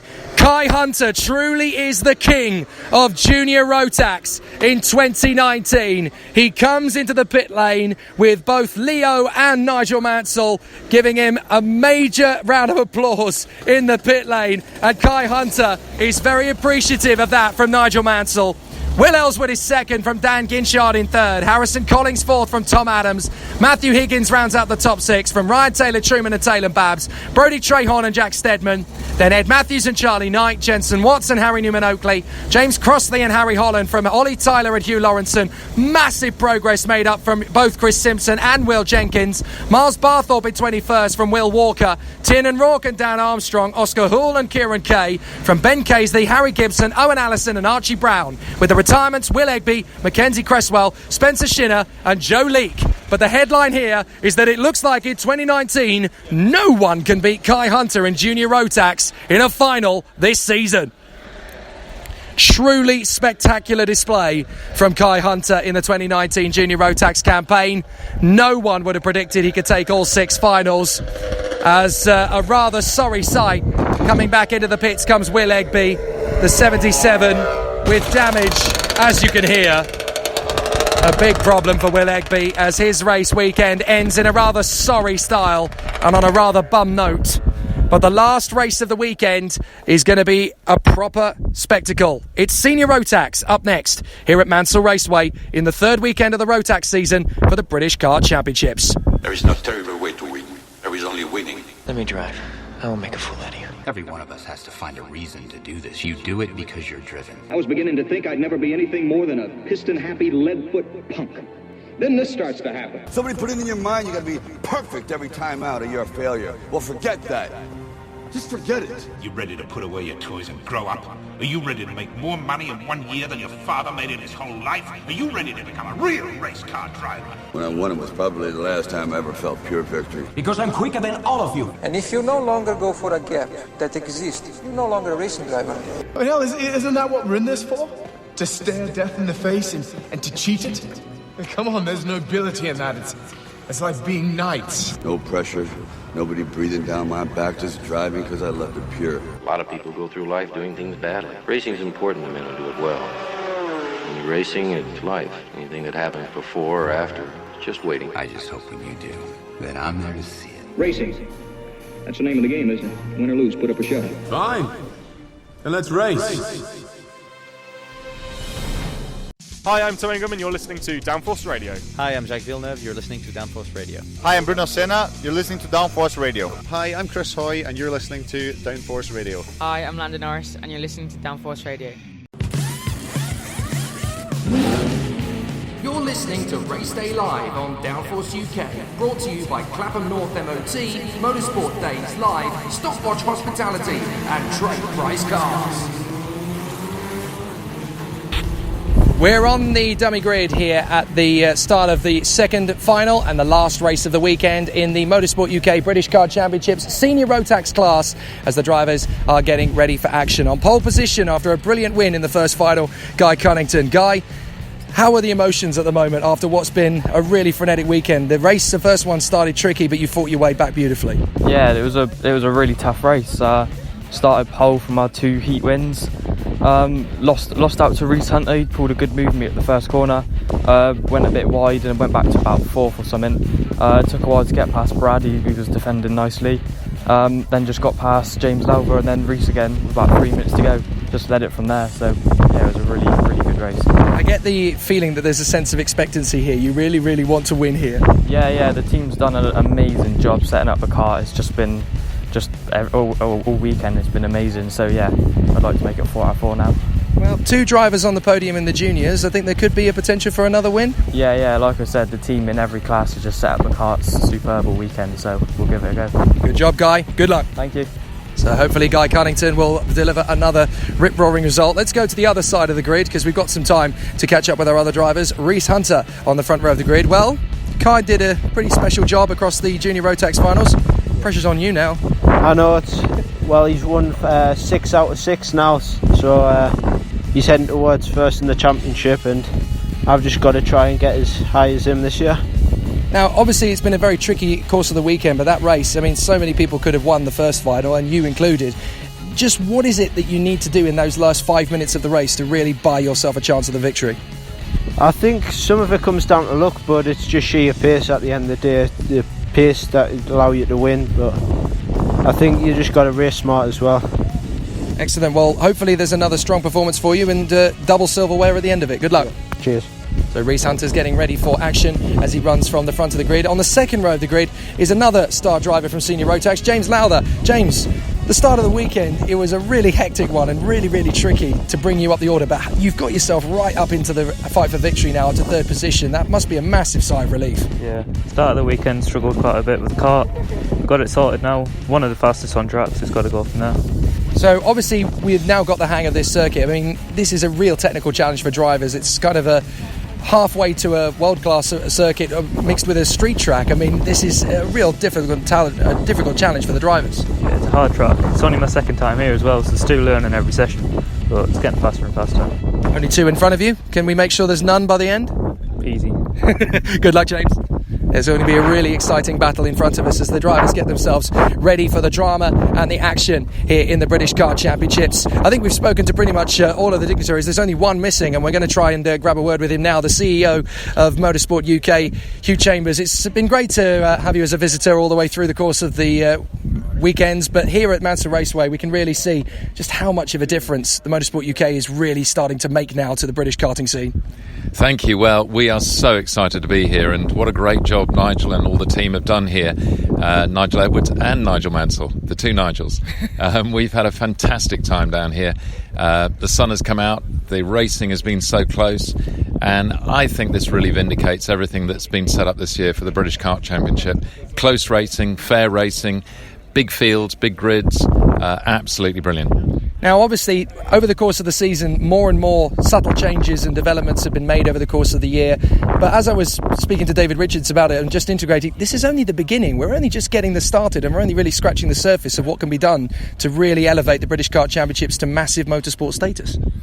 Well, when you think we only really started to get behind our own British Kart Championship run by Motorsport UK in October of last year, it was very late in the day to get everything going. Now we're already planning for 2020, 2021, loads of ideas that have come out of it. The important thing is that our customers, the drivers, the teams, the fans, the spectators, the circuits, everybody is giving us positive feedback, but also giving us some really good ideas about how we can make things even better. And that's really where we are at the centre of it. We want to make sure that we have the best best championship in the world. It's going to be really exciting to see how the weekends progress. By the end of the season, I'm guessing we'll have a few more concepts, a few more ideas as to what developments we'll have for the 2020 season. Well, watch this space, but we'd like to make sure we, let's say, keep things going through the winter. Sounds good to me, Hugh. Thank you very much. Thank you. It's going to be really great to see how the British karting scene continues to progress and develop with Motorsport UK at the helm, and it's really going to be sensational to see how it continues into the second half of the year. This race marks a turning point for the British Kart Championships, as all three classes will have completed 3 weekends in the championship season. The TKM and Honda paddock have already done 3, as have Iami. Now Rotax will complete its 3rd weekend of the first half of the season, and the interest here is absolutely brilliant. The spectator bank leading on to the 2nd and 3rd hairpin is like something I've never really seen before in British karting. It's like Europe out here, and the draw is absolutely fantastic. It's almost starting to suggest that the British karting scene is going to start making that progress to climb up through the ranks again and rival the top British Championships. Obviously, there's a massive fan base for other forms of motorsport at British domestic level, such as for the touring cars, for rallycross, for rallying. I'm really hoping that this is going to be a massive turning point for British karting as a whole, in the hope that this is now going to become once again a massive draw in terms of the pinnacle of the sport. Nigel Mansell himself is getting ready with the green flag to wave them out onto the circuit once again as the senior Rotax second final is about to get underway. In case I don't get another opportunity to say it, a massive thank you to everyone at Mansell Kart Race Club. All of the marshals, the Orange Army, have been absolutely spectacular all weekend, and they deserve all the credence and all the plaudits from their amazing work ever since the start of the season, not just this weekend, to get this circuit ready for action, and what a result they have delivered. Senior Rotax is underway for the rolling lap, and it's time to go racing for the last time this weekend at the Mansell Kart Race Club here at Mansell Raceway, just a few miles down the road from Honiton in Devon. So, with Guy Cunnington in pole position and alongside him on the grid, Reese Hunter, it is James Lowther and Oakley Pryor on the second row from Bradley Barrett and Kieran Gifford, Lewis Gilbert and James Johnson, Morgan Rose and Lewis Malin, Luke Wooder and Ben Davis. Then it is Sam Stansbury and Rob Ellis from Teddy Clinton and Ryan Luscombe, Sam Harrison and Lewis Halliday from Jake Douglas and Jack McConnell, James Lingard, Angie Stenning, Jason Lockwood and Sam Baker, Merrick Gigg, Tom Edmonds, Harry Cannham, Sam Sanders, Thomas Storer and Ben Burgess, Dan Jones, Michael Roots, George Holbrook, and at the back of the field, after a technical discrepancy from the earlier race, Jemima Hepworth after her amazing 4th place down at the back. So the drivers get themselves underway, ready for racing at Senior Rotax, and we're away up to the first corner. Guy Cunnington holds the inside line. Second position, it is now going to be the number 12 of James Lowther, who forces his way through. Reese Hunter's dropped down to 4th place behind Oakley Pryor. Bradley Barrett in 5th position, trying to make his way through, and there's a big jockey for position as they go through the chicane, down the airfield straight, and up towards the second sector, through the first hairpin. No problem at all for the race leader, Guy Cunnington, as the drivers continue to work their magic through the hairpin section, and now they're on the flat-out kink. Through the right, through the left, into the tight and twisty section of the circuit, and up to the final hairpin. Oh, and there's a big shunt into the barriers. Somebody's gone off there in the right-hander onto the 3rd sector. Manages to get going again, but that would have been a nasty thump. Now Guy Cunnington leads the race and is holding on in front of James Lowther. Oakley Pryor in 3rd position as they battle away. How about this for a position? Last year, these 3 were the top dogs in Junior Rotax. Now they are the leading runners in Senior Rotax. Fourth position, Reese Hunter, and in fifth is Bradley Barrett. Then it is Gifford from Malin, Gilbert, Johnson, Clinton, Davis and Rose. Keep an eye on Lewis Gilbert, trying to charge his way through. The Doreye Diamond, all the way from Scotland, trying to charge his way further forward. Oh, and it looks as though Jemima Hepworth's got a mechanical problem. That is such a shame. She finished fourth on the road, about a second behind the top three in final one. And after a technical non-compliance, she was put to the back of the grid, but now she's had an off. What a shame. Well, up to the first corner. Oakley Pryor muscles his way past Lauder. And now there's a chance for the 5. Bradley Barrett to get through on the inside of Reese Hunter. Hunter up to third, round the outside. That's Gifford. Gifford trying to step it up to Lauder. And now they're jockeying away, battling through. Lewis Gilbert picks up another place on the outskirts of the top 6. So a really terrific race is in the offing now. Guy Cunnington continued to charge forward. And it looks as if Jemima Hepworth, I think, is going to be given a mechanical flag. The rear bumper is trailing behind, but that really doesn't tell you the whole story. Jemima Hepworth definitely deserving of a top 3 this weekend. Wasn't able to get it. Such a shame. Down the straight, Guy Cunnington leads. 66 in second. That is Oakley Pryor. And then in third, we have Reese Hunter in front of Bradley Barrett. In there behind, in fifth position, is the 12 of James Lauder. And that's a big check up the inside. Nice move to 6th place from Lewis Malin. He gets past Kieran Gifford. So Gifford down to 7th place. And now a big lunge up the inside. Bradley Barrett had to think about it. Oh, Jemima Hepworth retires from the race. That is such a letdown. The last half an hour has been an absolute nightmare for Jemima. And unfortunately, her brilliant weekend comes to nothing. So down to the chicane. And it's going to be a really exciting run as the competitors continue to charge their way forward. But Cunnington leads Oakley Pryor, and Pryor's getting on with it now. Oakley Pryor's got a chance here into the first corner. He decides better of it. He's not going to take the bait. They come through to the hairpin once again. And now to the braking zone for turn 2. They tuck through into the hairpin, through 3, and onto the airfield straight. Up towards the tight right into the hairpin for the second sector. So this is going to be a really exciting battle through to the hairpin once again and past the hanger, flat on the throttle through the chicane and then up to the braking zone for the hairpin, tight in the right-hander, back on the power, up the straight and into the final chicane that breaks up that long speed trap. But Guy Cunnington leads Pryor and Hunter as they duel away. 11 minutes of racing still to go. They go through the first hairpin. Everything is fine and dandy from their point of view as they battle again up towards the hairpin.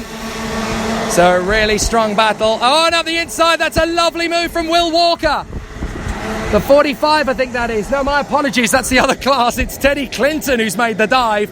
And Teddy Clinton pulls off a great overtake in the second hairpin. So Teddy Clinton making the move, and that's put him up into, let me do the math, 8th position. So a good bit of driving from Teddy Clinton to move his way up the order again, and that was on James Johnson. The leaders come down the straight. 7 of them have broken clear up front. Oakley Pryor trying to get on terms with Guy Cunnington, who wants to make it 4 wins out of 4. He won both of his heats and then the first final. So can he make his way back to the front in the second final? This would be a very important weekend for Guy Cunnington if he can get the victory, because that would put him right into the hunt for the championship once again. The championship leader at this phase is Kieran Gifford, and Kieran Gifford is battling away in front of Oakley Pryor by 8 points is the gap. Then Bradley Barrett, a point in front of Reese Hunter, and if it stays like this, Cunnington will be elevated to 5th place in the standings on 3:38. So a really interesting run this for Cunnington. If he can make it 4 wins from 4 this weekend, that elevates him to 5th in the driver's standings and will give the 4 men in front real thinking problems as they head into the second half of the season. So Cunnington leads the way, but Oakley Pryor is looking very menacing indeed. Of the drivers in the grid, Oakley Pryor is the one that will have the most experience of this circuit. Based with the Team Clay racing team, his obvious home track is Clay Pigeon, but he knows this place very well too. And James Lowther is struggling in the mid-pack as the dice for position in the senior Rotax gets almost brutal as they go through the second and third hairpins in the midfield. So as it stands, it is Cunnington from Pryor, Hunter, Barrett, James Lowther is up in 5th again, Lewis Malin 6th, and in 7th behind is the championship leader Kieran Gifford, down in 7th place. Down the main straight, Cunnington out in front of Oakley Pryor. 3rd is Reese Hunter. Then it is Bradley Barrett, Lowther, Malin and Gifford. Oakley Pryor again all over the back of Guy Cunnington, and this is going to be his best chance yet to grab a decent British Championship victory. As into the pits to retire, that is the 25 of Tom Edmonds. What a heartbreaking weekend. He won the first heat of the weekend, of course, Tom Edmonds, and ever since that first final, when the front row of the grid he ran wide and onto the runoff area, ever since then his weekend has tumbled around his ears, and it's a real shame for Tom Edmonds. It's turned into a heartbreak nightmare. Well, for Cunnington, at the moment it's plain sailing, but Oakley Pryor and Reese Hunter are still going to give him plenty of pressure. So they come out of the first hairpin and up to the second hairpin now into the left, holding that inside line, and that's a nice move from Malin. Malin gets through in a 5th place on James Lowther.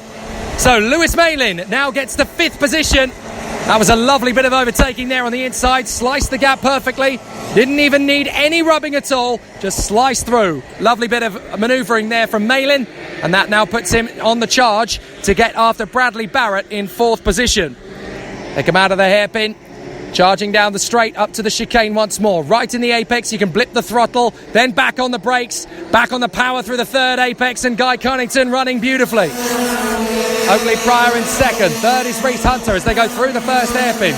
4th place for Bradley Barrett, 5th is Malin, 6th place is the 12 of James Lowther, and in 7th is the 71 of Kieran Gifford, who still leads the championship, would you believe, but the battle is definitely tightening up.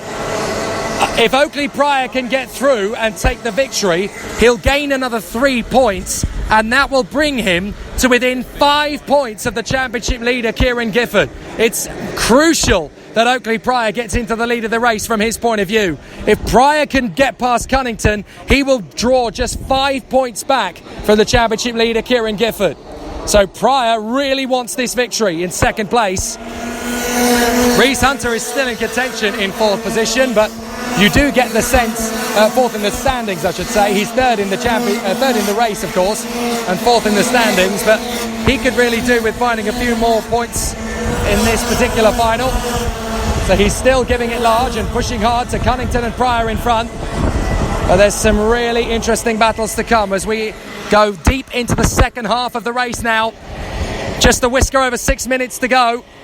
And it's not going to be easy for Guy Cunnington to hang on to this. A very motivated Oakley Pryor will want to take the victory and close on Gifford in the championship to what would then become a deficit of just 5 points compared to the 8 points he's now back.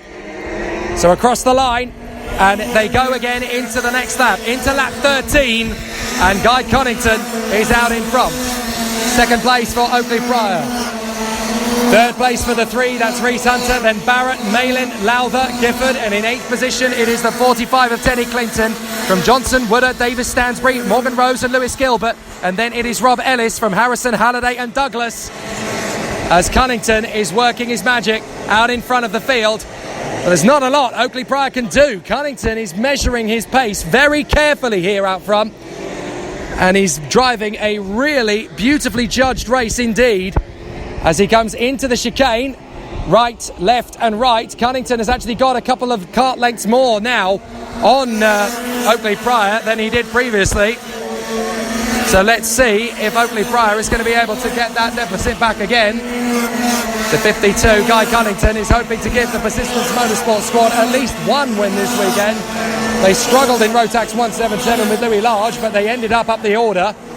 A double podium finish in the junior Rotax finish on the road for Will Ellswood and Dan Ginchard. Now Guy Cunnington wants to give the team a victory, but it could be a very hectic podium for the Persistence Motorsport squad when they get their team photo later, because there's going to be a lot of silverware if Cunnington can hang on to the victory. Into the braking zone for the chicane and back onto the power once again. So this is going to be a really exciting run for Cunnington. Oakley Pryor in 2nd place, then Hunter and Barrett, 5th place for Malin, 6th for Lowther, and 7th for Gifford, being caught by Teddy Clinton now. He was still in 8th place, but now he's starting to make up some ground to move his way further forward. So on the airfield strip and into the hairpin at the start of the second sector. 4 minutes plus the additional lap to go here, and it's going to be a really exciting end to the race for Guy Cunnington, because now Oakley Pryor is stepping up the attack. So Pryor is getting into it. He needs to get some qualifying sectors together now to reel in the race leader. But this is going to be quite the challenge for Cunnington. He's won every race he's started this weekend, but he's had a fight on his hands every single time. Oakley Pryor in second. Hunter, Barrett, Malin, Lowther, Gifford and Clinton. Then in the 27 in 9th place, that is Luke Wooder in front of Sam Stansbury, who rounds out the top 10. The only driver missing from the fray, essentially, in my opinion, is Jemima Hepworth, who had that position taken away from her at the end of the first final. She was 4th on the road and could easily have been fighting for the victory today. As up the inside, Lewis Gilbert makes a lovely move in the second hairpin, and that has put Gilbert up into 13th place, passing Morgan Rose in the process. So the Dorrai Diamond getting himself up the order again. But as a first timer to Rotax, you would never really expect him to take the victory. It's his teammate Guy Cunnington who's getting the job done up front. So Cunnington and Pryor, even they have started to edge away now from the likes of Hunter, Barrett and Malin. Lowther in 6th from Gifford, Clinton, Wooder, Stansbury, Johnson, Davis, Gilbert and Rose. And then Rob Ellis in front of Sam Harrison, Jake Douglas and Lewis Halliday. But as we are now on lap 17, it is going to be a tough one for Guy Cunnington. Oakley Pryor, very motivated, needs these extra 3 points if he wants to close up on Gifford in the championship. But Gifford is now trying to make the bid to get past James Lowther for 6th position. Now, if Gifford could get through, that would increase his championship lead somewhat, and it would certainly deaden some of the blow for Oakley Pryor being in 2nd place in the standings and the circuit. But as they continue on with 2 minutes to go, it's going to be tougher than ever before for Gifford to make the impression on James Lowther. Lewis Malin, meanwhile, is right on the back of Bradley Barrett. He wants to go for 4th position, and there is a potential for him to do so as Malin tightens up to Barrett. Barrett tightens up to the number 3 of Reese Hunter, who just doesn't seem to have the pace of these two up front. So he's worked his magic very well, but he just doesn't seem to have the same sort of straight line speed. So out in front, Guy Cunnington is still hanging on to it. Crazy to think that last year Guy Cunnington was one of the top junior Rotax drivers. It's his first season as a senior, and he's leading convincingly here. Down the straight and up into the first corner once again. Guy Cunnington runs brilliantly in front of Oakley Pryor. 3rd position for the number 3. Bradley Barrett trying to find his way past his teammate Reese Hunter though, and he nearly made the move on the inside at turn 3. Oh no, a run wide from Bradley Barrett. Lewis Malin's going to get through on the inside. Into 4th position for Malin. Good steal. Now he's got a chance at the podium if he can make his move on Reese Hunter, and he's running out of time to do it. At the end of this lap, they're only going to have 2 more. Into the 3rd sector. And still Guy Cunnington hangs on in front of Oakley Pryor. There's not a lot Pryor can do about this now. He's tried his best, but I think the tyres are just a little bit too spent. Cunnington is looking after things well, as Lowther is dropping back further and further from the top 5. But Teddy Clinton is closing up on the championship leader, Kieran Gifford. So Gifford in 7th place is actually going to have a real mission not to lose another position to Teddy Clinton. Lewis Gilbert's having an amazing battle further back outside the top 10. He's going wheel to wheel with Morgan Rose as the drivers continue to battle. 3 wide in the 3rd sector, in the 1st sector. Goodness me, they're having a great scrap. 5 of them having an absolute rip-roaring battle in the midfield. That was absolutely magic. But out in front, Guy Cunnington is going to hold it into the final lap. Here we go. And Guy Cunnington is going to walk this weekend. An absolutely terrific job. And he's going to do something that nobody else this weekend can claim to have done. Kai Hunter in the junior Rotax may be able to stake the claim that he has won every final this season, but only Guy Cunnington this weekend can say that he has won every single race he has started here at Mansell Raceway.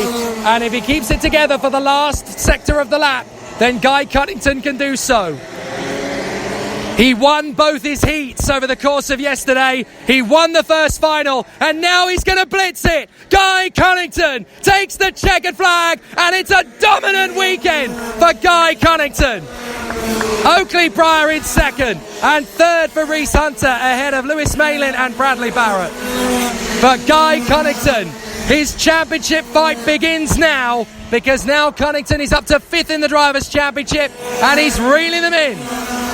Oakley Pryor is second though, and that gives him more points in the championship fight as a fist bump between the two drivers. Full respect and an absolutely terrific end to the weekend from their point of view. So Guy Cunnington takes the victory in front of Oakley Pryor and Reese Hunter. Lewis Malin is through for 4th position in front of Bradley Boward and James Lowther. Kieran Gifford in 7th from Teddy Clinton and Luke Wooder. Sam Stansbury and Lewis Gilbert from James Johnson in 12th and Ben Davis. Morgan Rose and Rob Ellis. Then Samuel Harrison and Jake Douglas from Lewis Halliday and James Lingard. Ryan Luscombe, Jason Lockwood, Ben Burgess and Archie Stenning. Jack McConnell and Sam Baker, George Holbrook and Merrick Gigg, then Michael Root, Stan Jones, Thomas Storer and Harry Canham, with Sam Sanders the last one in, Tom Edmonds and Jemima Hepworth cruelly robbed of a race victory, the pair of them having been in the top 4 over the course of the weekend. But what a terrific weekend for Guy Cunnington as he dominates the lot. Well, an absolutely fantastic weekend comes to a close then in Senior Rotax, and a really impressive run all the way through, a truly sensational battle throughout, and I think it's very appropriate to grab a final word with the man who's helped put all of this together, Nigel Mansell. One final word, an absolutely terrific weekend, and I'm sure you'll agree Mansell Raceway has raised and delivered above all expectations, coming through and put on a world-class event, never mind a British class event. I mean, fantastic, obviously, and congratulations to the MSA, and I mean, my goodness me, the biggest congratulations to all the drivers. They drove impeccably today. I don't think the stewards had anything to do. Such close racing and incredibly exciting racing, and I think that was so pleasing to see the track stood the test of some great drivers coming here and enjoying themselves, and we wish everyone the best going forward in the championship. And what a phenomenal team you have here at Mansell Kart Racing Club. Your marshals and your team, your staff have put on an amazing weekend, and hopefully it'll be the first of many in the British Championships. Yeah, I think congratulations obviously to Niall and Mel and the whole team that backs up Mansell Raceway.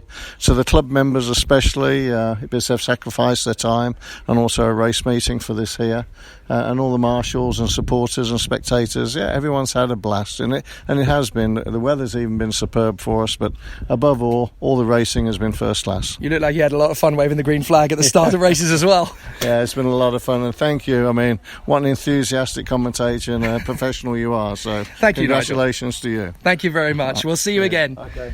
Fantastic performance, and what a great weekend. We're going to see some absolutely incredible racing in the second half of the British Kart Championship season, as we now have our winners from each of the 4 finals, and we go into the second half of the British Kart Championship season. The next action from the British Kart Championships will be for the IARMY classes 2 weeks from now at Rowrah in Cumbria. Scott Woodwis will look after you well there on the commentary duty, but it's going to be an absolutely fantastic second half to the season. Well done to the Rotax drivers. A massive thank you to the Mansell Kart Race Club, who've been absolutely phenomenal from the beginning of the weekend right the way through to the end, and what an amazing weekend it's been. We can't wait to come back. Can we do it again next time, please? I'm Jake Sanson from Mansell Raceway for the British Kart Championships in the Rotax classes. What a weekend. Let's do it again. Hi, I'm Tom Ingham and you're listening to Downforce Radio. Hi, I'm Jacques Villeneuve. You're listening to Downforce Radio. Hi, I'm Bruno Senna. You're listening to Downforce Radio. Hi, I'm Chris Hoy and you're listening to Downforce Radio. Hi, I'm Landon Norris and you're listening to Downforce Radio.